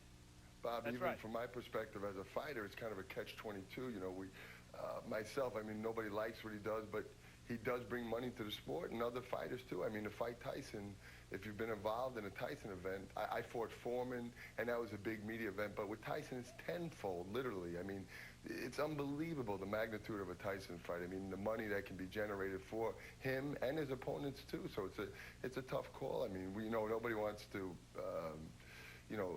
agree with what he does, but it's so hard for the press and for myself, because you do make money to fight the guy. So he does bring a lot of money to the sport, unfortunately. So by that definition, Lou, you're saying he's good for the game? No, you put a lot of money in your pockets. No, it's like a double-edged sword. It is, exactly. I mean, I'm a boxing historian. I love the guys like Joe Louis. They brought so much class to the sport. I mean, they were gentlemen, and, I wish there was two ways to go about it. I mean, like Tommy or other guys were saying, it is the same people that want to see him are the same people that, go to the hockey fights, the hockey matches to see the fights, or go to the races to see the accidents, And see, that's one of the things that Mike understands. People want to see other people get hurt because some people don't have the guts, or some people don't have the initiative to go out and hurt somebody. So and instead of going to jail, they go pay to see Mike Tyson hurt somebody. All right, we're going to step aside for just a second. We'll pick up on Mike Tyson. Is it real? Is it an act? More with Tommy Brooks and Lou Savarese and Ron Borges as we continue considering the final act of Tyson, the one-time youngest ever heavyweight champion whose life has encompassed so much controversy and so much success in the ring. And we are back with Tommy Brooks, Mike Tyson's former trainer, Lou Savarese, who has fought Tyson, and Ron Borges of the Boston Globe. Shelley Finkel, Tommy, had said in our report by Jeremy that he saw evidence of Tyson addressing his problems. Do you agree? Did you see evidence of him addressing the psychological issues that were identified? Well, not necessarily, because I always saw the same Mike. I never even knew when he was on medication. I'm not a psychologist. I'm not a doctor. I'm his trainer. And as I said, I always saw the same guy. Ron, what was it, I think, age 21 when you had a chance to sit down, when Tyson was 21, he Right. said something rather revelatory to you. Tell us that story. Yeah, it was right after he'd won the title for the first time, and in those days you could sit down with him one-on-one a lot easier than you can now. And we were talking, and I had known him since he was 14. He used to come to Massachusetts to fight with the Western Massachusetts Golden Gloves team. And we were talking about this and that, and out of the blue he said to me, I know I'm messed up, man, although he used more colorful language. But, I know I'm messed up. So I sort of, you're a bit taken aback, and finally I said, well, you're in a position now, you could probably go talk to somebody or do something about it. And there was like a long pause, and I'll never forget it. And he looked up at me, it was the saddest face you ever seen, and he said, well, if I do, well, I'll still be Tyson. Wow. And I think it was obvious, it became obvious to me right then that he was not willing to take that risk to become maybe what I would consider much more of a man and less of a Mike Tyson. And consequently, his whole life has turned into a cartoon. I mean, if you asked anybody, Tommy probably knows this, but if you asked most people, what did Mike Tyson first go to prison for when he was 12 or 13? They more than likely say armed robbery, assault and battery. So he went to prison for being a purse snatcher. He took old ladies' purses. He took them into elevators in the projects and took their groceries and smacked them in the face. That's the guy you're talking about. You're not talking about some street warrior. Lou, another thing too, Bob. Let me ask you, Lou, how important it is for someone in the fight game to have somebody who can give you, the boxer, the unvarnished truth. Take the bark off and say, hey, Lou, this fight's good for you. Lou, you're screwing up. You need to change. How important is that? Oh, absolutely. I mean, the people that are around him, I mean, you know, it just seems like, to me, as an outsider, and Tommy could probably comment better, but these guys just seem like, you know, the strebs of society. From what I've been around, they're not class acts.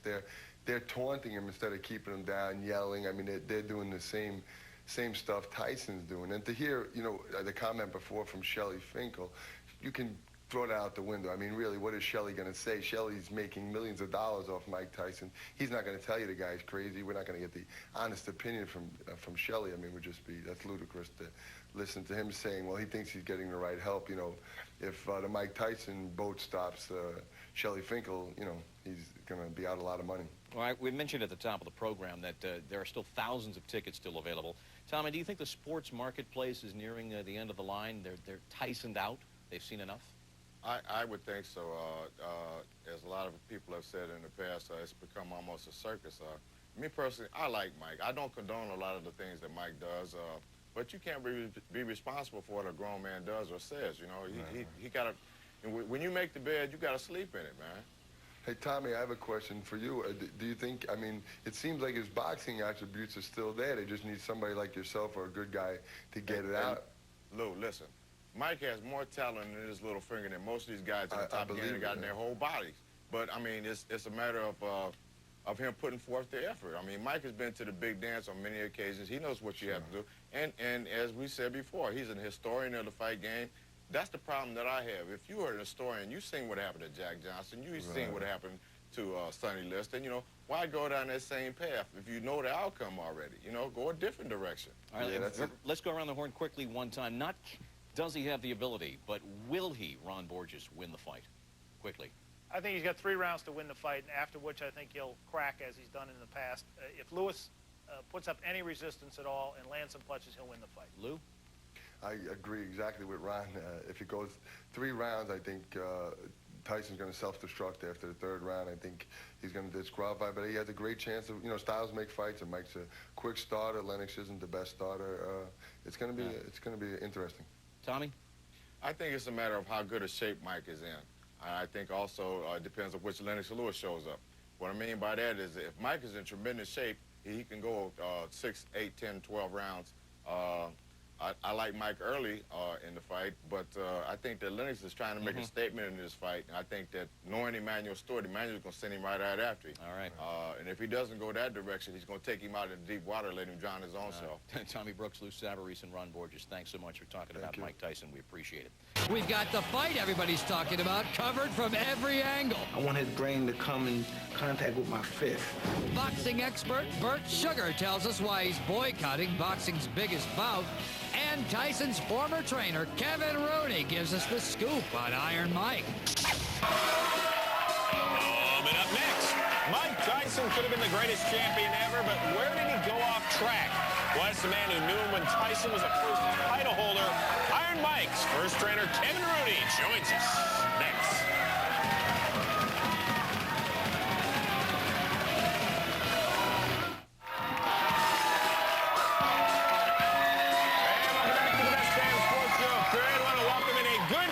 Program from Fox Sports Radio and the Tony Bruno Extravaganza. Say hello to Tony Bruno. Tony, you had a very interesting guest on your show on Monday as we get ready for the Tyson Lewis bout in Memphis, Tennessee. Tell us who you had. Well, it was one of the 3 gentlemen who was holding signs outside of the gym when Mike Tyson was going in to work out in Memphis as he got there on Sunday, and he held a sign up that says, "Mike, don't be a homophobe." Tyson saw him run out of his car and hugged the guy. and said, I'm not a homophobe. I may use terms that are not good. Because he only read part of the sign. And here's the worst part. The part he didn't understand. So he hugs the guy, and the guy says, everything was great. He said, I'm not really homophobic. I may use terms that are not, that are offensive to homosexuals. Tyson goes into the gym, comes out after working out, and then flips the guy off and leaves. So it's a whole mood thing. Well, in Mike Tyson's defense, I thought it was a great way to handle something like that. He went up to the guy, he talked to him. I think that when he came out of the gym, not to try to be in his head, but the guy was still protesting. Don't go there. He was still protesting. The guy, Tyson went out of his way to make it right with the dude, and now he's still up there protesting. And you got a great show. I listened to you that day, too. Well, all right, that's enough. That's enough love. Guys, we're all anxiously awaiting Saturday's fight in Memphis. Chris's show. Can Mike Tyson reclaim a title belt? That's because I'm next to you every day. Will he try to bite Lennox Lewis in the ring once again? Well, our next guest knows Iron Mike better than just about anyone. He teamed with Cuts D'Amato as Tyson's first trainers. He was there when Tyson turned pro in '85. He was there when the then 21-year-old Tyson was the undisputed heavyweight champion of the world. And he was there when Tyson won his first 35 bouts. Please welcome Kevin Rooney. Kevin, how are you? Hi, Kevin. He doesn't want to talk to us. Hey, Kevin, it's Tom Arnold. You knew Mike Tyson. Is he a homophobe? No. Mike, a lot of misconceptions about Mike, a lot. And that's just what happens. All you guys know, when you become a superstar in any form of shape or form, the next thing you know, when you do something stupid, it's hard to outlive. Hey, you actually, now who sounded like that first, you or Mike? You sound like Mike Tyson. Well, I'm a few years older, so it had to be me. Hey, Kevin, Tony Bruno here. Let me ask you this. We've talked over the years as Mike Tyson's career has changed. Is this guy to the point now where boxing doesn't matter? I know he's a big box office draw, and that's why he fights, and people are waiting for the show. But do people really care about boxing skills anymore, or is it just about selling pay-per-view? Well, I think it's a combination of both. He's a big pay-per-view seller, but people, when Mike fights, everyone wants to see what's going to happen. And really, it's because most of the time, he knocks people out. And I think the people are still drawn to see what's going to happen in that sense. Hey, Kevin, this is John Sally, man. Now, I'm sitting here the whole time. I'm a Mike Tyson fan and friend. An apologist. Do you feel that Mike Tyson is going to beat this guy unrecognizable, or is it just me? Oh, no, I think I would bet on a first-round knockout, bet on the over-under at 5 rounds, and then just bet on Mike to win if it has to go to a decision, or if it takes Mike longer to knock him out than 5 or 6 rounds, you'll cover yourself that way. Kevin, it's Chris Rose, and right now we want to hear from Lennox Lewis, who says that by winning this fight that he can rid his sport of evil. Give a listen. Boxing has enough black eyes as it is, and now, there was a couple misfits. Now you could say, lastly, Mike Tyson is the last misfit in heavyweight boxing, and I believe I'm going to take it upon myself to get rid of him, to discipline him. Is that true? Is Mike Tyson the last misfit? He's not a misfit, and he ain't going to take care of him neither, so, I mean...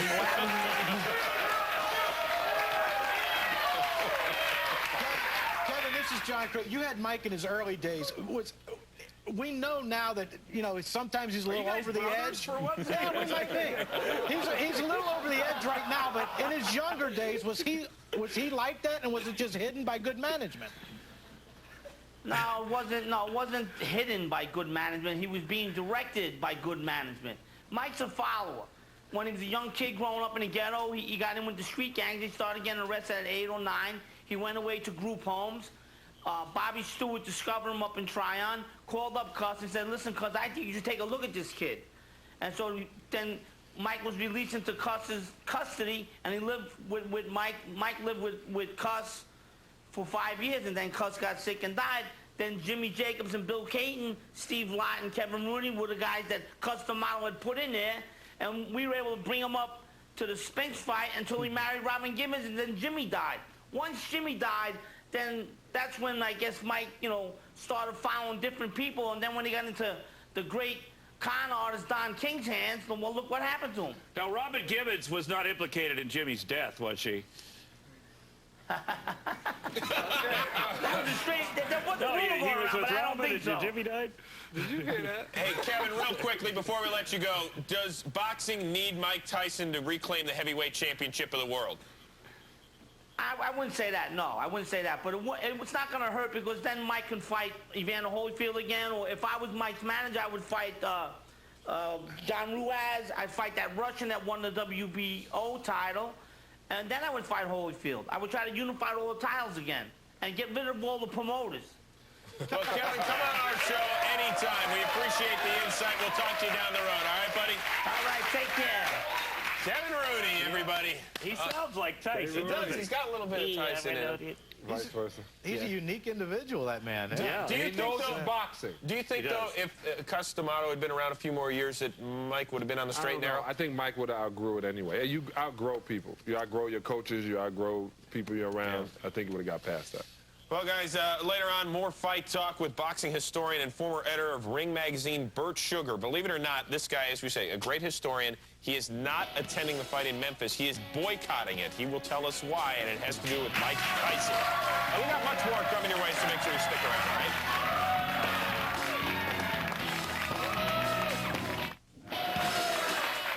Coming up next, some thought this was staged, others didn't. But the whole thought of Lewis and Tyson getting into the ring is discussed in one of the sport's most respected historians. Bert Sugar tells us why he's boycotting this fight and why Tyson shouldn't get a chance at the title. The man smoking a stogie joins us next.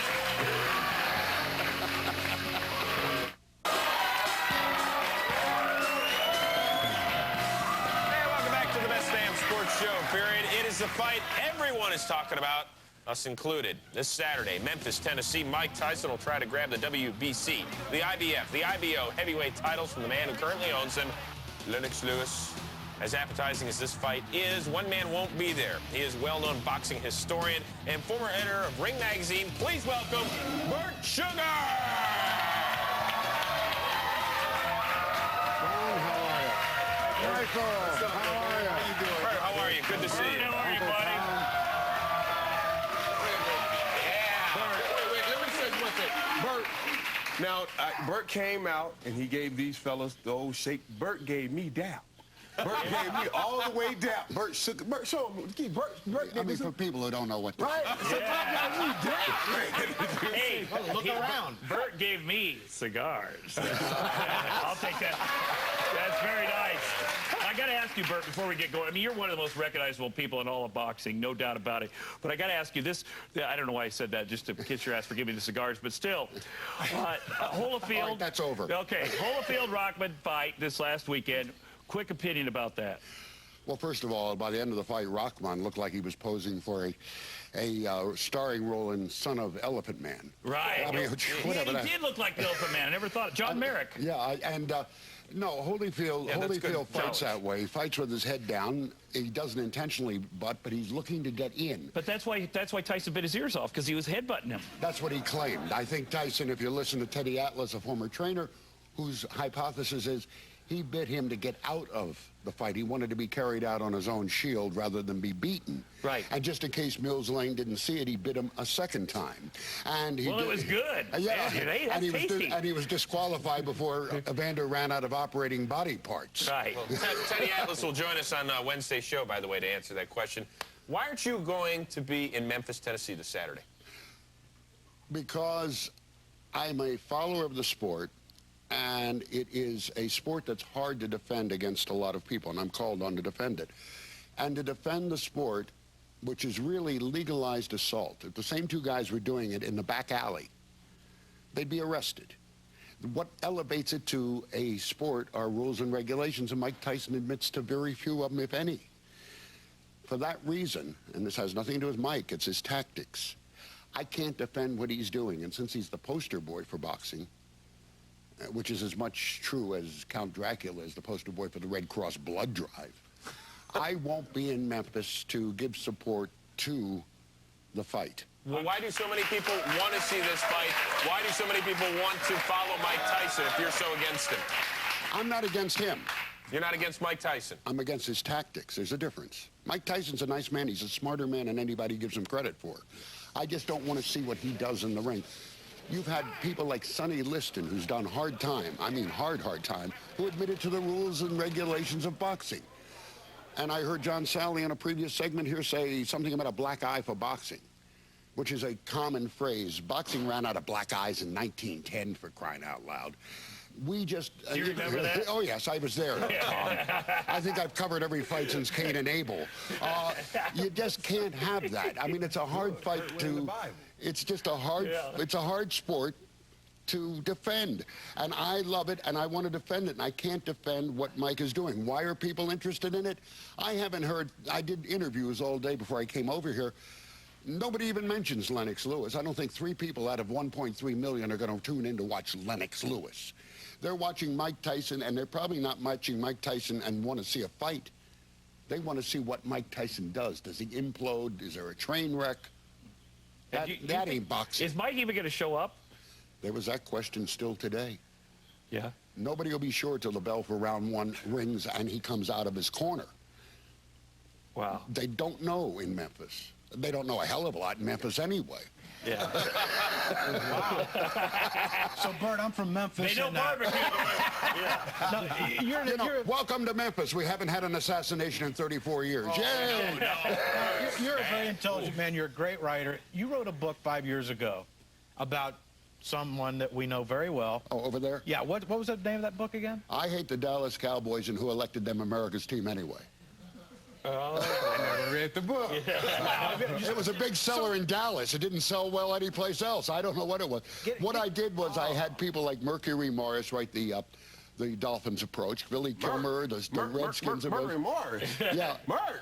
Merc did that. Conrad Dobler, the Cardinals approach. He was a biter, too. Deacon Jones, the Rams approach. And it was just a fun book. All these guys were going, how in the hell are they America's team? Oh. Right there. Living the American way. Hey, Bert, back to boxing real quickly. You may not be in Memphis to watch the fight, but I understand you are probably going to watch it on television. Give us a prediction. Sort of like girls watch stag movies. No, if I can't get mine to watch it. Let me ask Bert something. What I want to know is what is it that Michael do that you hate in the ring? Because you say you don't have a problem with anything that he's doing outside the ring. I'm not doing moral judgments what he does outside. That's not worse than But you what should, Evander was doing. No. In the Biting, ring. trying to break an arm, knocking the referee down. You tell me how nice that is in boxing. Well, Evander was giving other people No, he second never did heads. this. He always comes in with his head. You never saw this. That's a headbutt. No, he comes in like this, low. Oh, okay. I was just checking. I know. But knocking a referee down, I didn't see that in the rules. I didn't see trying to break a man's arm as he did with Francois Botha in the rules, and he admitted that. I didn't see biting ears in the rules. If I find a need on June 8th, as I said in Sports Business Journal this week, if I find a need on June 8th to visit the home of Elvis, I'm going to go to Cleveland, Ohio, rather than Memphis to see Elvis Gerbach's house, rather than... Give me a winner. Bert, in 20 seconds, give me a winner. If he does what he can do, because I think Mike Tyson's skills are in his rearview mirror, Lennox Lewis to win unless he gets bugged on the way out of the dressing room, which is a great possibility. Wow, Lennox Lewis, one of the few guys. Easily. All right.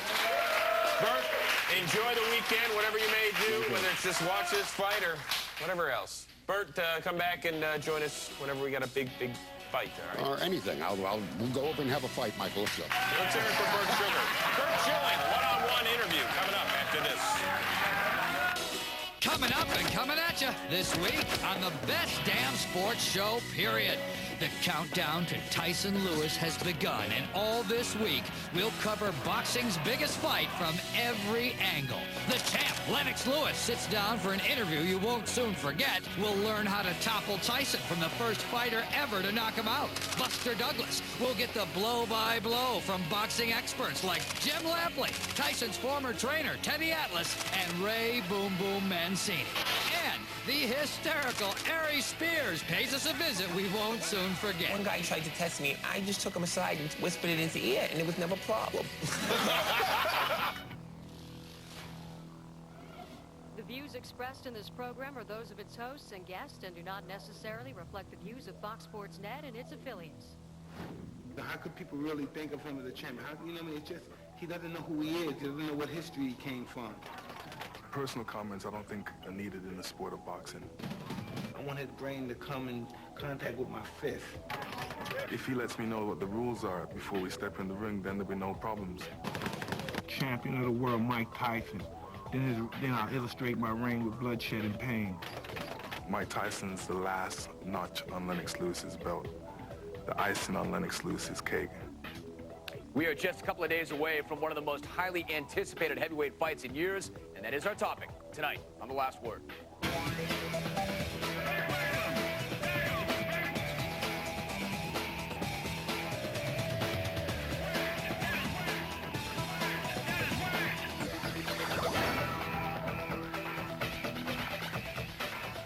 A very good evening to you. Welcome to The Last Word in Los Angeles. I am Jim Rome. This evening, we will look ahead to Saturday Night Showdown with Mike Tyson and Lennox Lewis. I will be joined by Tyson's former manager, John Horn, and boxing manager and promoter, Rock Newman. They will be by momentarily. First up, though, my take on tonight's topic.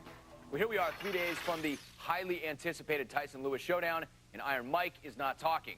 He did not address the press as scheduled Tuesday, prompting one of his handlers to muse, "All we have to do is get to the weigh-in Thursday, and we are home free." In other words, don't let the man do or say anything crazy, and we will all still get paid. Mike's not talking, but his camp is buzzing. He brought back his one-man posse, Steve Crocodile Fitch, this week. The Crocodile was in rare form as always, bellowing out, "Can a monkey beat a man? No, no, no." He called Lennox Lewis a monkey? Somebody named Crocodile is calling somebody else a monkey? I like it, but not as much as I like Tyson bringing in disgraced trainer Panama Lewis in the 11th hour. Lewis, you might recall, actually did jail time for tampering with a fighter's gloves once, and he's been banned by several fighting organizations. I guess if he's able to slam a few rocks into each of Mike's gloves and get away with it, then bringing him back was the right decision. And what about the fight itself? What happens, for instance, if Mike loses the fight?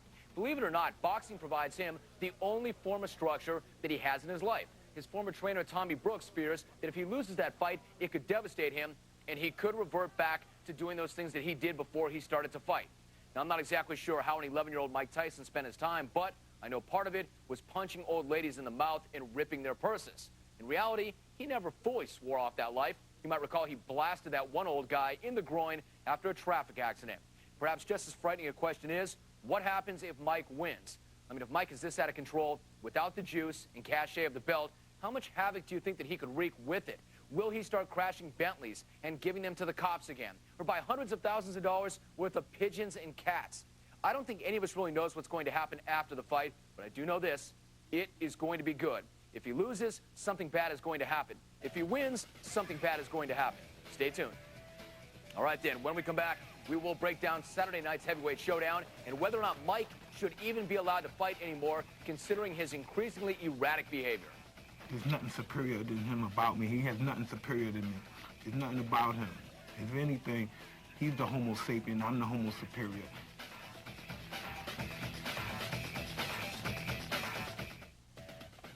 Stick around. We will look ahead to Saturday night showdown between Mike Tyson and Lennox Lewis when The Last Word returns in just over 60 seconds.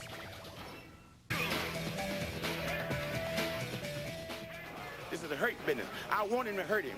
I want him to break his ribs. I want him to break his jaws, everything. I want to take him out on a stretcher. Vicious. Oh, this man hit hard. Ooh, he hit hard and hit fast. Ooh, he can take a shot, too. Mike Tyson's camp getting after it, and his showdown with Lennox Lewis is our topic tonight. I'm joined right now by Rock Newman, who guided Riddick Bowe to the heavyweight title in 1992. He has since gone on to be a boxing promoter and an analyst. I'm also joined by John Horn, who was Mike Tyson's camp coordinator from 1987 through 1991. He was Tyson's co-manager from 1994 to 1997. It's nice to have you both on the program. What's up, guys? Good. How you doing, Jim? Hey, Jim. Good to have you. Good to have you back, Rock. John, let me start with you. You never know exactly what you're going to get when Mike steps between the ropes. Do you think that he is mentally and physically up to this challenge? Is he ready for this fight? Well, I have to take Mike's own words before when I start there.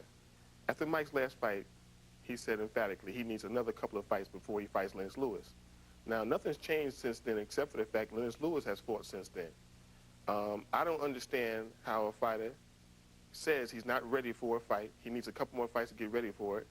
And all of a sudden, no one hears him. No one does anything about it.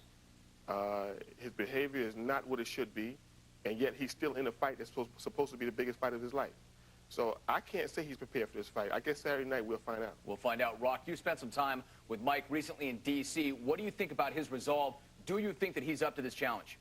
Well, I'll tell you something. You know, Mike Tyson in Washington, D.C., they're trying to get licensed. It was an opportunity that I had to spend several hours with him. And, you know, it's very difficult to tell. Mike is a very edgy kind of person. He seemed to have a resolve to be mentally, emotionally, and physically ready for this fight. He certainly spoke with an incredible degree of confidence. Now, whether that was false bravado or him really believing that he has Lennox Lewis's number, I don't know. And as John said, Saturday night's going to prove to tell the tale as to which one it is. Okay, let's talk for a minute about the fight before the fight. Who's winning this battle? For instance, John, you know Mike, one of his biggest suits or strongest suits was his ability to intimidate, his ability to win fights before the fights actually take place. Has he gotten inside of Lennox Lewis's head? Do you think that he's kind of won that battle? No. I've never thought Lennox Lewis was afraid of Mike. I don't think Mike Tyson is afraid of anyone, including Lennox Lewis. I know that if Mike Tyson is properly prepared and fully prepared, he's one fighting man. And I don't know if he's there. I'm not there now. I always knew when Mike was truly ready to fight. And I haven't seen any indications at all that Mike Tyson is prepared for this fight. And I know the outcome of the fight, whatever it is, everything I see going into it is totally wrong. So I don't know what the outcome will be. For instance, what do you see right now that you don't like that is wrong? Well, first of all, you got to understand something. This is 7 years from 1995. I can't believe Mike Tyson is totally happy with the financial situation with this fight. 7 years ago, for Peter McNeely, under our Team Tyson deal, Mike Tyson drew down $25 million for that fight alone. This is 7 years later. They got him fighting a fight he said he's not prepared for what's supposed to be a $17.5 million guarantee. And that alone right there, number one, is not going to happen, especially in Memphis. At $2,400 a ticket, Elvis Presley couldn't sell out Memphis, Jim. So I know that everything has been wrong. They said the fight was sold out already. It's not sold out. And so come Saturday night, there's no telling what's going to ever happen in any fight, especially a Mike Tyson fight. Right. So with all the things that he said, all the unpredictability, all the things, the way he's been behaving, if anything goes wrong, it's really not his fault. He's been telling everyone in the world in every which way he possibly can, and he's not prepared for this fight, right. But yet he's there. Well, he has to fight, Rock. We know that Mike has to fight because Mike owes a lot of money. Mike's broke. Mike needs his fight. Rock, what about the fight itself? Now, this go any number of ways. I think we're all in agreement that if Mike lands that one big bomb, the one bomb that we know, then maybe Lennox Lewis is not going to get up. Rock, do you think that Mike is going to connect with that one big shot? I'll tell you what, that's the X factor that makes this a riveting and compelling fight to watch. You know, through any objective analysis, the way that Lennox Lewis has performed, except when he got knocked out by Rockman, you would have to say his level of competition has been much better than Mike's. He has looked much better. He has had the consistency of Emmanuel Steward training him. So on paper, Lennox Lewis goes in as the favorite. Mike Tyson has the puncher's chance. Lennox Lewis has a glass chin. He got hit on his chin by two fighters, that both of whom are inferior to even what Mike Tyson has left today. So Tyson has a chance. You know, if in fact he didn't have that puncher's chance, I don't think that this would be much of a compelling matchup at all. And Tyson, Lord knows, you know, we don't know if Tyson is a man that is emotionally unstable and about to lose it all, or if he is the promoter's dream, because it is Mike Tyson who has driven the interest in this fight. Lennox Lewis is a big 6'6". John, Rock, it's a good point. John, you spent a lot of years with Mike. Is he crazy, period, straight up, or is he crazy like a fox, and is he promoting the fight? First of all, the reason you have all these different reactions and different answers to what Mike Tyson might be is because there's about 18 different Mike Tysons. That's number one. But number one thing he is not a phony. And he will not go along with any script whatsoever. There's nothing going on about Mike Tyson that's scripted. As a matter of fact, if you put a script in front of him and tell him to follow it, that's when he really would go away from it. So you can forget about the whole promoter's dream. I mean, did you ever know from day to day which Mike Tyson was going to roll out of bed? Did you ever know, no, but you 1 through 18, what you were going to get? No, but you have to know him well enough to find out which one it is. And that's how you dictate how your day goes with Mike Tyson. For instance, all these tirades he's been going on, the way he's been talking about these women, all these things been coming out of his mouth. Anybody around him who really knew him would know that's not a good day to put Mike Tyson on camera. It would never happen, but yet you sit there, you watch those people supposed to be handling, they're sitting there laughing at him while he's doing this. Okay? That should never happen. Mike is responsible. John, let me ask you, John, are you questioning Mike's emotional stability to enter into this fight? I'm questioning the fact that if your fighter is not supposed to sit around. Where's the question? The man's not emotionally stable, right? Well, I don't think there's any question, is there? See, John spent a lot of time around him, and I think it's fair and Rock, it's good to have John on. You had a Ricky Bowl for a lot of years. You know that one thing you don't ever want your fighter to do, and your fighter is not supposed to do, keep saying things that make anyone believe he's scared of anyone.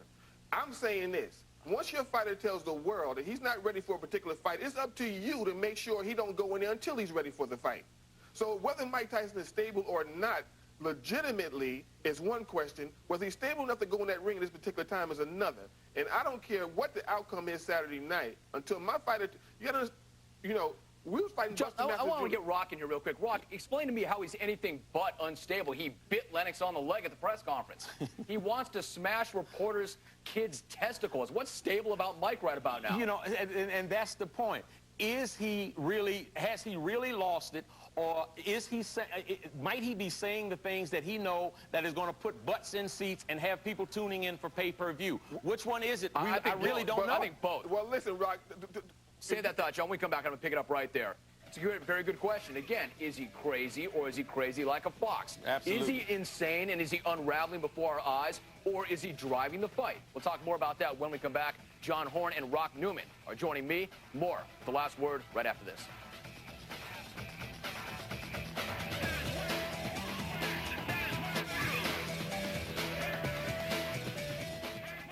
I'm a pugilist specialist, and I'm going to go in there and do what comes naturally. All the talking's done. Time for some action. Some thoughts from Lennox Lewis at his press conference earlier today. Welcome back. We've been talking about Tyson v. Lewis. I'm joined once again by manager, promoter, and boxing analyst Rock Newman and Mike Tyson's former co-manager John Horn. Rock, let me go back to a point that we talked about earlier. Do you think Mike has had any success in getting inside of Lennox's head? Very clearly, for instance, Rock, Evander Holyfield, for one, is not afraid of Mike Tyson. Do you think that Lennox is? You know something? That's an X factor. I really don't know the answer to that, and again, Saturday night is going to tell the tale. I have heard some reports from the Lewis camp that that Tyson has really unsettled him, And I'll tell you, going back to talking about Tyson and Lewis and their various personalities, thank God for the promotion and the interest around and surrounding this fight, that Tyson has done some of the things that he's done, because Lennox Lewis is a 6'6", 250-pound, defensive, boring heavyweight champion. If it had not been for some of Tyson's antics, this fight would have really gone into the toilet. What, defensive because he hasn't blasted any old men on the side of the road in their package? No. After an accident? No. I'm talking defensive and just simply a boring fighter. I mean, people come to see fight to get a thrill. And Lennox pitter-patting around the ring, being a defensive, counter-punching heavyweight champion is not something that is compelling to fight fans, and that is borne out in his just horrific numbers that he's had on HBO. I think I see your point, Rock. I mean, if you're looking for blood and you're looking for a heavyweight champion in the world to be the baddest man alive, to whack guys out, maybe that's not your guy. But, John, what do you think? I mean, we know Emmanuel Steward. We know that he's always trying to get Lennox Lewis to headhunt, to be more aggressive. How do you fight Mike Tyson? Are they going to send him in to fight Mike, or is he going to be careful, keep Mike at bay, use his jab, and use his superior boxing ability? First of all, let me say this. I heard Emmanuel Steward say a couple of times that he was offered a position to work with Mike Tyson, but he didn't like the people who Mike was around at the time, meaning us. First of all, he's never been offered a position at all working with Mike Tyson. As a matter of fact, myself, Roy Holloway, and Don King did not mind Evander working with Mike Tyson. Mike Tyson never wanted Emmanuel Steward working with him at all. He didn't want to hear nothing about it. He never liked Emmanuel. He never wanted him working. We thought he should. Because Emmanuel would tell him things that he didn't want to hear, right? That's probably one of the reasons. But I always thought Emmanuel was one of the best trainers in the business. I still think he is. But I wanted to make sure that was clear. He was never offered a position from Team Tyson to work with Mike Tyson. Now, come Friday night, I think that Saturday night, Emmanuel Steward and Lennox Lewis have one thing that is going to be very strong in that fight, especially if it goes past the second round. And they have a game plan, and they're very used to working with each other. I'm very concerned with the fact that Mike Tyson is in a corner with someone he's never been in there with come this weekend. Now, that's going to be very telling after that second round. And so my problem with that situation is I just think the team of Lennox Lewis and Emmanuel Steward is very good right now. Let me pick that up. Rock, if that's true, if this fight does not end early for Mike Tyson and it gets into the middle rounds and things are not going Mike's way, Rock, should we assume that he'll do something crazy, that he'll look for a way out to try to save face? You know, I don't think necessarily that you can assume that. I've always characterized Mike Tyson as a fighter. Rounds 1 through 4, he's great. Rounds 5 through 8, he's been ordinary. And I always thought, even early in his career, after 8 rounds, he became very ordinary. Whether or not he senses some desperation and will do something like he did with Holyfield, as bite his ear or try to break somebody's arm like he did with Botha, no one really knows. I mean, I certainly hope, for the sake of boxing and for the sake of these athletes, that it's a great event and that it ends up being a great match and the best man win. Clearly, I'm rooting for Mike Tyson, but if I had to bet, I'd bet on Lennox Lewis. John, what happens if Mike wins? I mean, Mike has all this run. Mike gets the money. Mike gets this, that, and the other. He does not have a belt and has not had one since he got out of prison. What if Mike wins and he's back on top of the heap? Can he keep that crown on his head without coming unraveled? No, I tell you, I don't really know, but I know that there got to be parents out there who are very concerned that their kids might say, I want to be like Mike. Mike has always said that he doesn't profess to be a role model. He would be a magnet for the spotlight. The spotlight would be once again turned on the heavyweight division. It simply is not turned on the heavyweight division now. It's not a very compelling division at all. And again, that has to do with who's at the head. Lennox Lewis, again, is basically a boring, non-charismatic champion. Let me get John's thought. John, what do you think? If Mike's on top again, can he keep it all together? What's going to happen? Well, he won't be able to keep it together without a real game plan. The one thing Mike Tyson had for the very first time in boxing, period, was a schedule. We had a 10-fight deal for Mike Tyson. Guaranteed, win, lose, or draw. It didn't make a difference. For instance, one question. If Mike Tyson wins Saturday night, what does he do? If he loses, what does he do? Under the plan that we had for Mike Tyson, had he lost Saturday night, he would have a guaranteed purse for a guaranteed fight, no matter who the opponent would be. And one thing you cannot have with Mike Tyson is complacency. You have to have a plan for him, whether he follows it or not. It has to be his mistake if he don't follow it. All right, so, we'll see. We'll see on Saturday night. Hate to jump in there, John. Good job. Rock, always good to have you on the program as well, guys. Thanks very much. Good job. All right, we'll come back and wrap things up. We'll hear more of the war of words leading up to Saturday night's fight. He's never seen a boxer like Lennox Lewis. He's never seen a jab like mine. There's nobody's jab compares to my jab.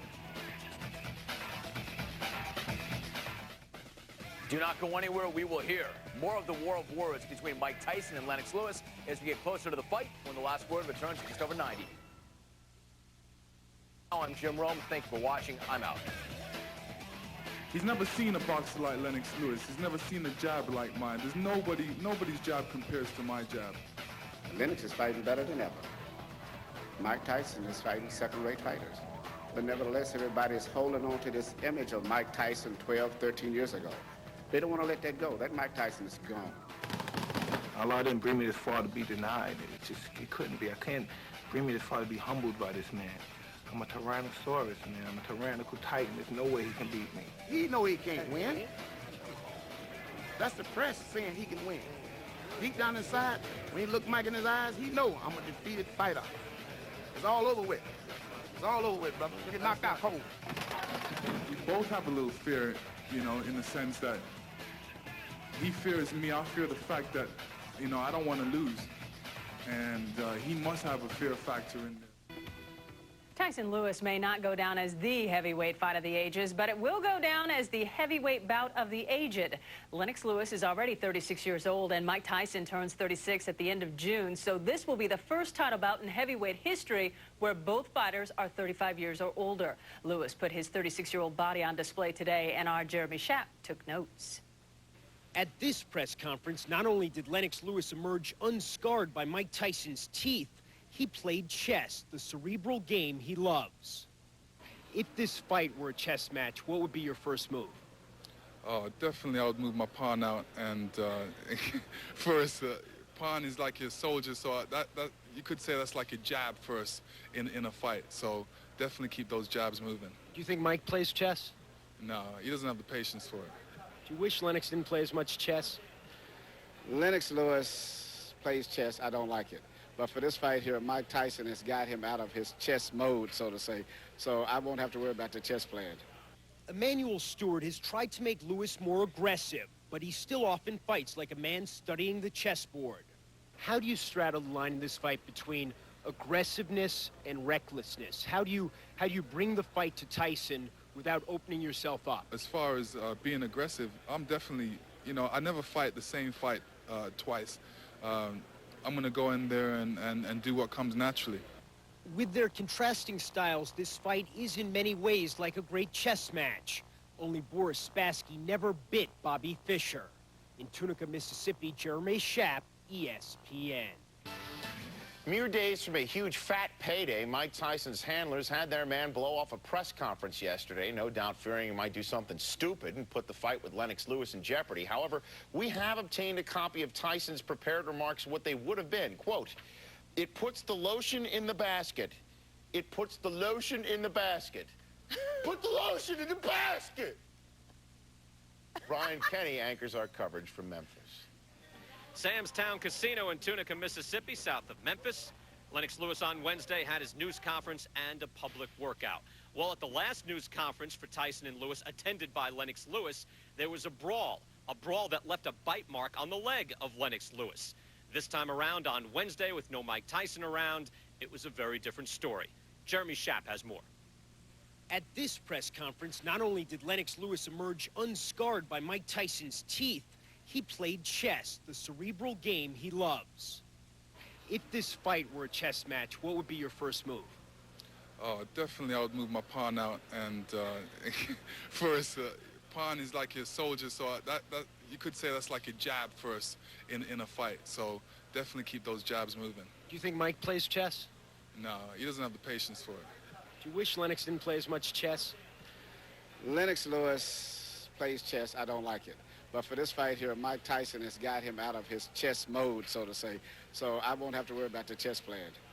Emmanuel Steward has tried to make Lewis more aggressive, but he still often fights like a man studying the chessboard. How do you straddle the line in this fight between aggressiveness and recklessness? How do you bring the fight to Tyson without opening yourself up? As far as being aggressive, I'm definitely, I never fight the same fight twice. I'm going to go in there and do what comes naturally. With their contrasting styles, this fight is in many ways like a great chess match. Only Boris Spassky never bit Bobby Fischer. In Tunica, Mississippi, Jeremy Schaap, ESPN. Jeremy, thank you. Now on Tuesday, Tyson trainers went on a rant belittling Lennox Lewis.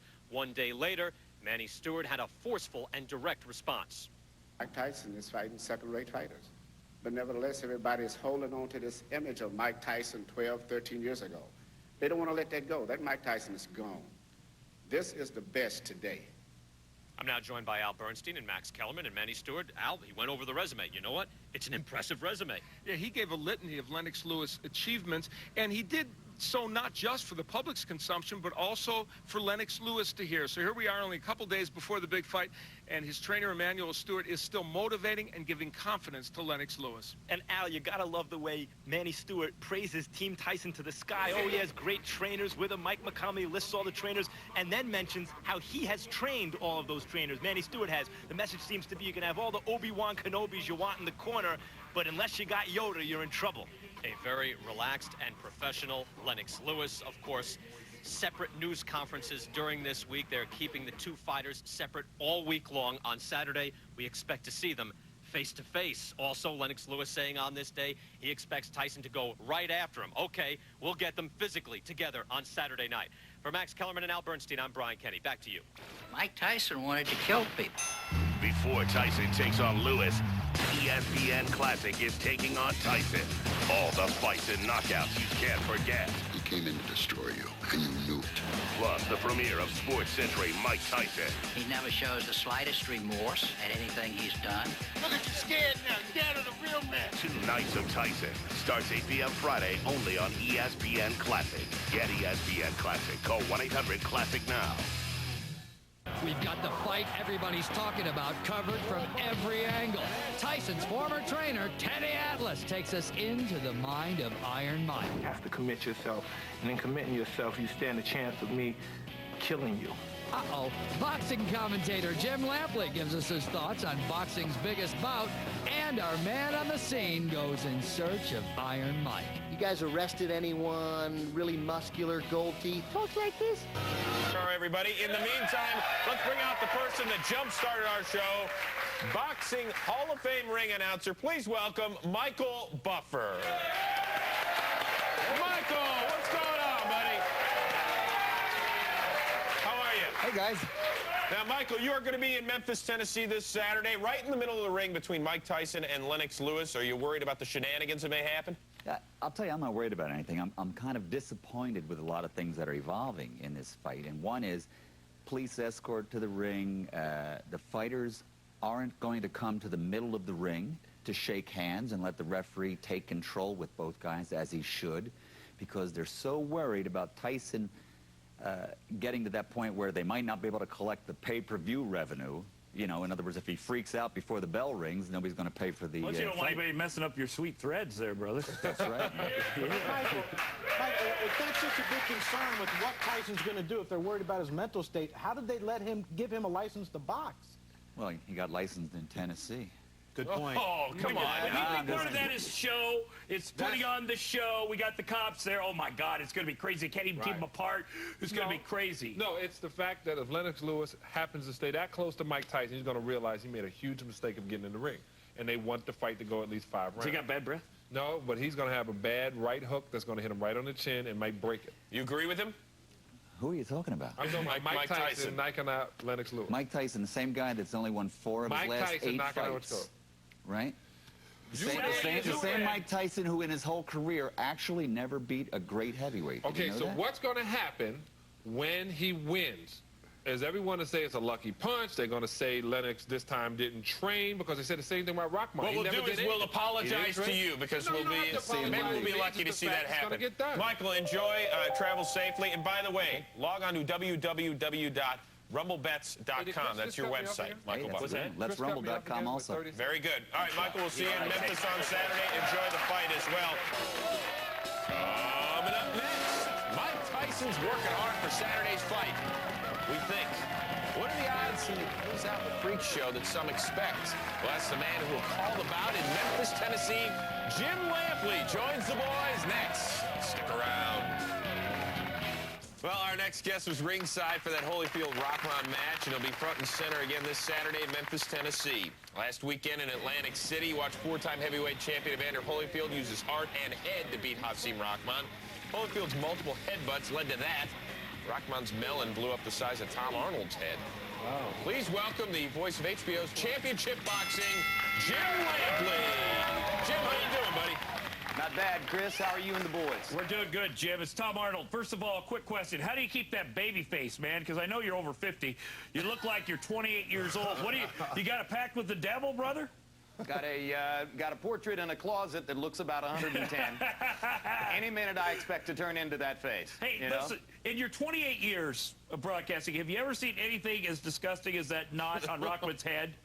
That was amazing. I haven't seen anything exactly like it. I've seen knots and hematomas in the ring, but not one that swelled up instantly the way that one did. The amazing thing to me was the slow-mo replay we showed at the end of the night where you saw the two heads come together, and then within seconds, you could see the hematoma bulging up off the top of Rahman's head. I saw Rock the following morning at the hotel, and in case you're wondering what happens to something like that overnight, if you ice it, it spreads the swelling around the entire skull. So the following morning, the left side of Rock's head looked like a large brown basketball with a shut eye painted or drawn on the side of it. It was amazing. That's a nice visual for everybody out there. I like that. You like that? That's tasty. Hey, Jim, you know, a lot of people have been critical now of Evander Holyfield, saying, well, this is the reason that Mike Tyson bit his ear off, because he leads with his head. In your opinion, is it fair fighting or dirty fighting, what Evander does? I think the analogy is what happens when Shaquille O'Neal turns to the basket with his elbow extended, all right? If you look at the technical rule, it's probably a foul, but everybody knows who Shaquille is. Everybody knows how he plays. Everybody knows that the opposing player is supposed to be ready for that move, so officials rarely call an offensive foul against him. Everybody knows that Evander's coming forward. Everybody knows he's coming forward with both fists and his head.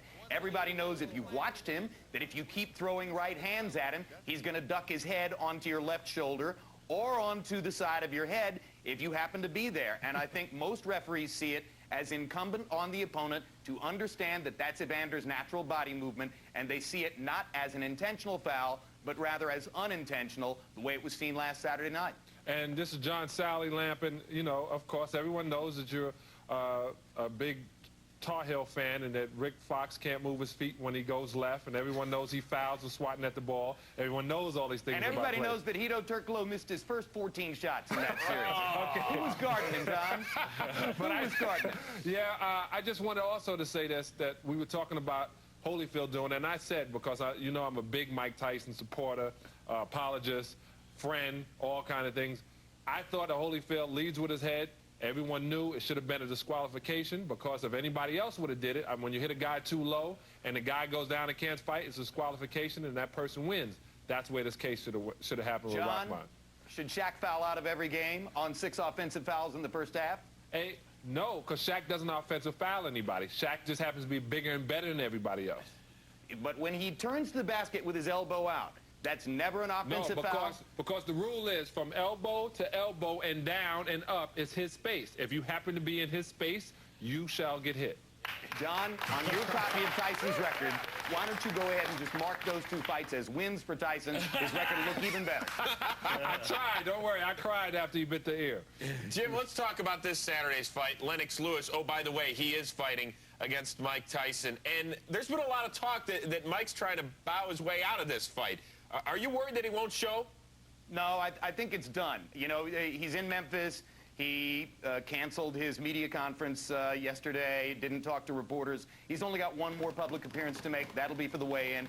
I believe everything is under control. As you know, he'll never be near Lewis. They weigh in separately. They arrive in the ring separately. There'll be a line of state troopers bisecting the ring so that the 2 fighters can't get near each other. It's the heavyweight championship fight out of Alice in Wonderland, but I do believe at this point that it's going to take place.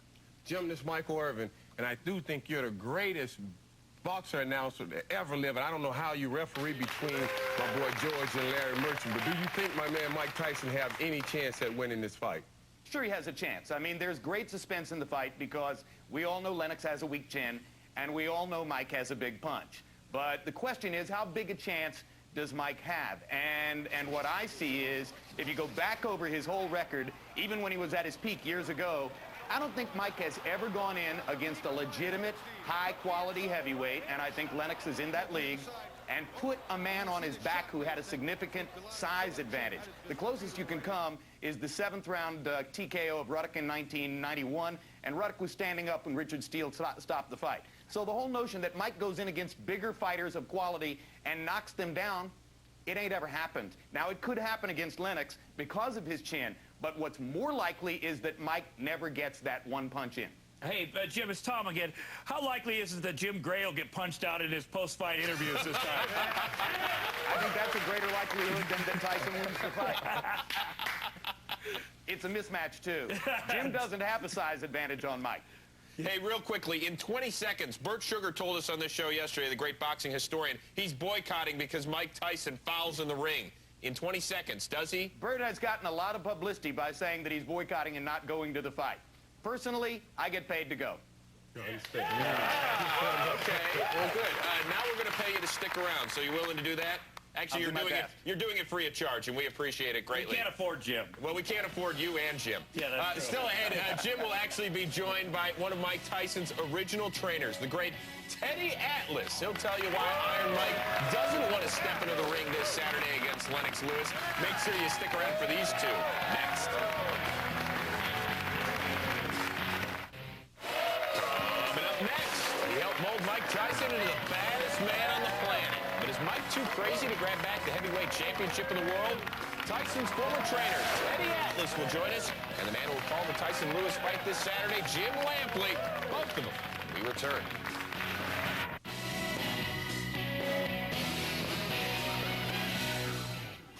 I just want to put my hand through his head and his brain. I want him to see, I want his brain to come in contact with my fist. So I'm angelic. Still, I'm just scum, but I'm angelic, and I take the both, and I deal with the both. Champion of the world, Mike Tyson. Then I'll illustrate my reign with bloodshed and pain. Then everybody will fear me. I'm a Tyrannosaurus, man. I'm a tyrannical titan. There's no way he can beat me. There's no way. I refuse to be beaten. Uh-huh. We're back with Jim Lampley, who has called more than 300 title fights and was working the night that Mike Tyson lost to Buster Douglas back in 1990. Now, that, of course, was about 12 years ago. And our next guest, he left as Tyson's trainer well before that. He spent the first 4 years of Tyson's career, at least amateur career, molding a true champion and the baddest man on the planet. He worked with the legendary Cus D'Amato. Please welcome Teddy Atlas. Teddy, how you doing? Good, fellas. How are you guys? Good. Teddy, it's Tom Arnold. Listen, I know you're not going to be at the fight, but you got your University of Tennessee colors on, supporting your old friend Mike Tyson there. Let me ask you this. Is Mike Tyson going to show up in the ring, or is there going to be a fight Saturday night? Yeah, there's going to be a fight. I mean, I know very little bit more than you guys, but I would feel, my opinion is now there's definitely going to be a fight. My theory on it is a little bit different, though. I really believe that Tyson, without getting too hairy about it, Tyson is very insecure, very unsure of himself. And that's why people thought that this fight might not happen. He might not show up. He might get out of it. The reason I believe that this fight's going to happen, and it was going to happen even a while ago, is because he has an escape clause. He has a golden parachute. He has something that other athletes, other professional people in their arenas don't have. He can go in, and if it gets too hot, he can foul to get out. He can alleviate himself from the situation. And I believe because of that, he's going through. If he didn't have that escape clause, I'm not so sure he'd show up for this fight. Teddy, that's Michael Irvin. Now, Teddy, I watch you a lot. And every time I watch you talk about Mike Tyson, you have I sense a strong disliking that borderlines hate. Now, if there's something that went on in you and Michael's relationship that warrants that, or is it just the departing of ways? Oh, you know, I was Mike Tyson's first trainer, and we were about as close as you can get it. You have a bond, you have a relationship. He was only 12 years old when I started with him. He came from reform school. I understood where he was coming from. I understood the necessities that he had, the things that he needed, that needed to be dealt with his situation. And I had him win 2 national junior Olympic titles. I cared about him. I also disciplined him, and I thought I told him things that needed to be told for his life. We had a parting of ways. We had a very harsh parting of ways. There's no way around that. There's no doubt about that. I do not hate Mike Tyson. Hey, I'm pretty honest. I don't love him either, but I do not hate him. He's not part of my life. He's not part of my responsibilities. My fighters, my family are part of my responsibility. I don't want to see him do bad. I don't care if he does good, but I'm stating what I believe to be facts, all from my relationship with him, my experience with him, my experience with fighters, and understanding the emotional landscape of boxing. Sometimes the emotional landscape of boxing is the opposite of what people think. When people talk and act like an animal sometimes it really suggests the opposite, that they're really not sure of themselves, and they're trying to make it easier by scaring the other guy. He sounds like an ex-wife. Because boxing is a sport partially about telling lies, guys. Boxing is a sport where you try to convince your opponent you're going to throw a right hand so that you can land a left. And that psychology applies to everything in the sport. Here's how well Teddy Atlas knows Mike Tyson.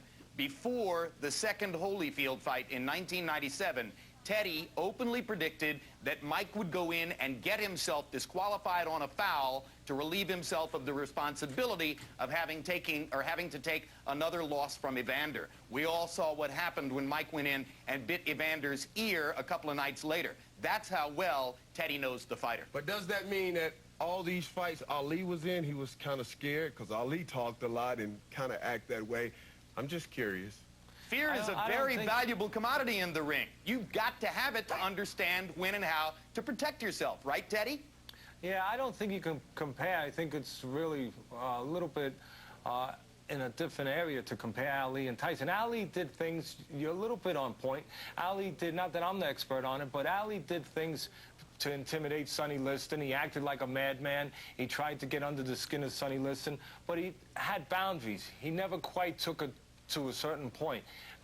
He never got out of a fight. Tyson has gotten out of fights. Tyson has been in the middle of a fight with Holyfield, and when the landscape was not controllable, when he couldn't deal with it, didn't have the wherewithal to deal with it in a realm that you have to deal with things, with resolve, with constitution, with discipline, with courage. Hey, Teddy, I hate to interrupt, I'm sorry, He got but out of the fight, and Ali never did that. Teddy, real quickly, before we say goodbye, give us a prediction in 10 seconds.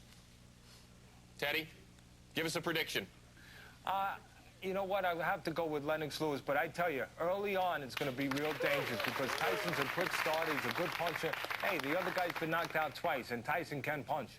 All right, Teddy, we appreciate it as always. Thanks very much for joining us. We'll talk to you down the line. Jim, I know that you're calling the fight, but still, give us a guy. Who's the winner? Lennox should win. The odds are about 2-1 in favor of Lewis. If I were an odds maker, I'd make it 4 or 5-1. Oh. Jim, as always, we appreciate the insight. Be careful down there in Memphis. You never know what's going to happen. Sunblock, too. Sunblock, Jim. Hey, he looks good. I know, but you never know when I'm going to trip over a barbecued rib, right? Very good. Jim Lampley, we'll talk to you soon. So if I bet $1,000 on Tyson, and Tyson wins, how much do I get? $2,000. That's all? Yeah. I'm not betting. Well, why don't you just bet more money? Yeah, bet $1 million. Bet $1 million. Yeah, that you win too. That's just free money because you know Tyson's going to win. You That's guaranteed right. it. But if I bet $1 million, that means I won't be at work. Guys, this is by the way, this is interesting. These two guys, they bet against Tyson. Bert Sugar bet against Tyson. Everybody's betting against him. They bet against Muhammad Ali against Listen To. Nice. Yeah, a little different deal. No, it wasn't. Guys, still ahead, Willie Mays and Drew Gooden talking about the NBA draft. So make sure you stick around. But that was before Ali was out. And up next, Mike Tyson blew off the media on Tuesday, and after his public workout, he was nowhere to be found. That's until our correspondent Ben Mankiewicz caught up with him. That interview is next. Coming up and coming at you this week on the best damn sports show, period. The countdown to Tyson Lewis has begun, and all this week we'll cover boxing's biggest fight from every angle. The champ, Lennox Lewis, sits down for an interview you won't soon forget. We'll learn how to topple Tyson from the first fighter ever to knock him out, Buster Douglas. We'll get the blow-by-blow from a guy who knows a thing or two about throwing down, Ray Boom Boom Mancini. The hysterical Ari Spears pays us a visit we won't soon forget. One guy tried to test me, and I just took him aside and whispered in his ear, and it was never a problem. Well, we haven't heard a whole lot out of Mike Tyson since he arrived in Memphis, Tennessee for Saturday's big fight. Tyson, of course, was all business Tuesday as he held a 20-minute public workout. This was after Iron Mike blew off his scheduled media session. And joining us right now, our man covering the big fight, Ben Mankiewicz. Ben, what's up, buddy? Hey, guys, how are you doing? Well, I trust. Yeah, you mentioned it right there. They pile all the reporters on a bus to go from Memphis to Tunica, Mississippi, which has a lot of little casinos. It's like an incredibly humid, tiny Las Vegas. And we're going there for one thing, and that's just to see Mike work out for the media and then to hold this press conference. Now, he does the workout, but it's kind of bogus. It's like 20 minutes long. He's just doing a little of this, not much more. And then he blows off the press conference completely. Now, that got my reporter's instincts going, and my interest was piqued. And I thought, you know what? I'm not going to let him get away with it.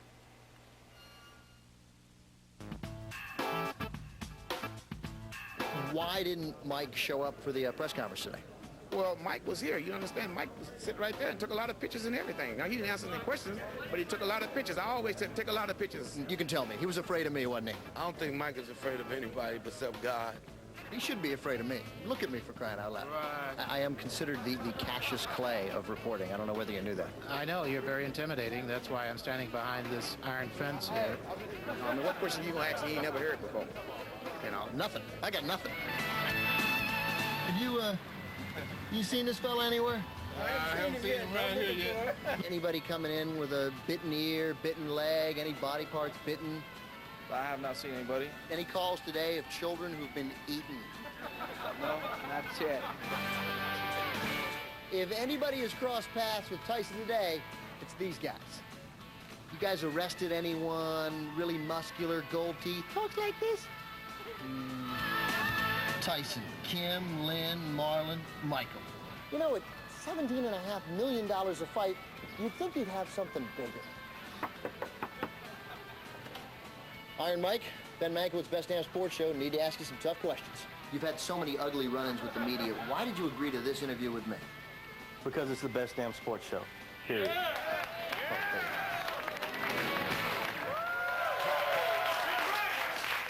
That is truly Big Mike. Yeah, you know, I'm thinking, you know, like some sort of local Emmy Award, national Emmy Award. I mean, I tracked the guy down, asked him the tough questions. Crux just happy he got to see his family on camera, for God's sake. Hey, let me ask you, Ben, is Mike Tyson going to show up for this fight? Is there going to be a fight Saturday night? You know, it's weird. I mean, there are a lot of boxing reporters here who know a lot more about this than I do.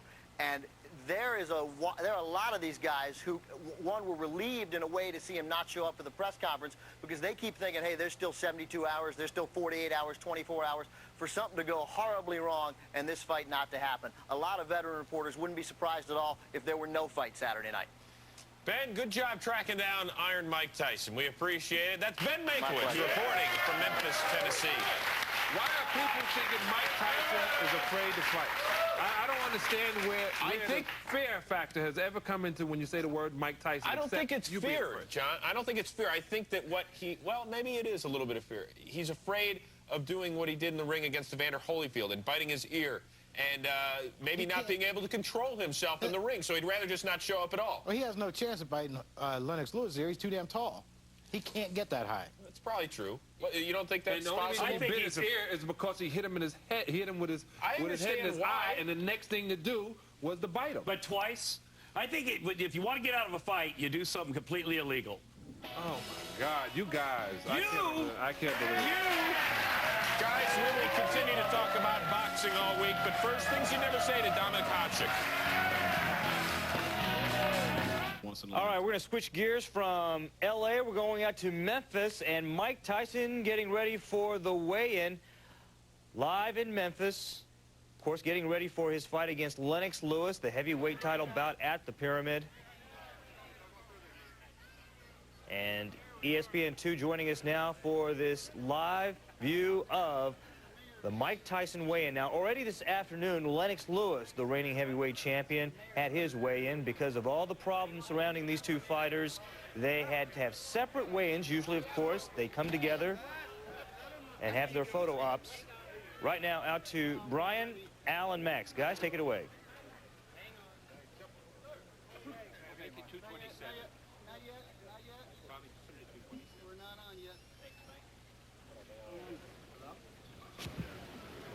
Michael, thank you very much. There's the former heavyweight champ. Let's go out to Jimmy Lennon Jr. Ladies and gentlemen, a very good afternoon to you, and we do welcome you here to the second half of our official weigh-in for the heavyweight historic showdown coming your way on Saturday at the Pyramid. And ladies and gentlemen, once again, at this time, my pleasure to introduce to you the former heavyweight champion of the world, the youngest man ever to win the title. He's ranked the WBC #1 contender. Please welcome the one and only Iron Mike Tyson.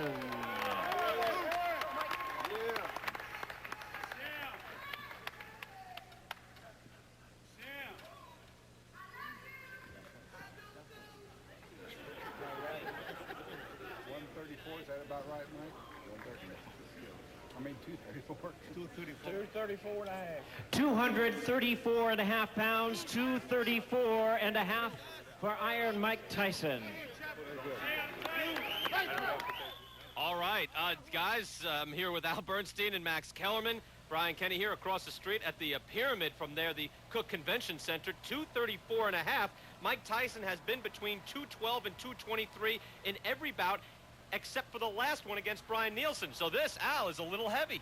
Yeah, I personally thought that Mike Tyson didn't look like he was as cut and as ripped when we saw him at the workout as we might have expected. In my opinion, this weight is not a good weight for Mike Tyson. It's way too heavy, and in my opinion, it indicates that all that people have talked about him being in tremendous shape may not be the case. Well, there we see Jeremy Schaap standing by with Mike Tyson. Jeremy, take it away.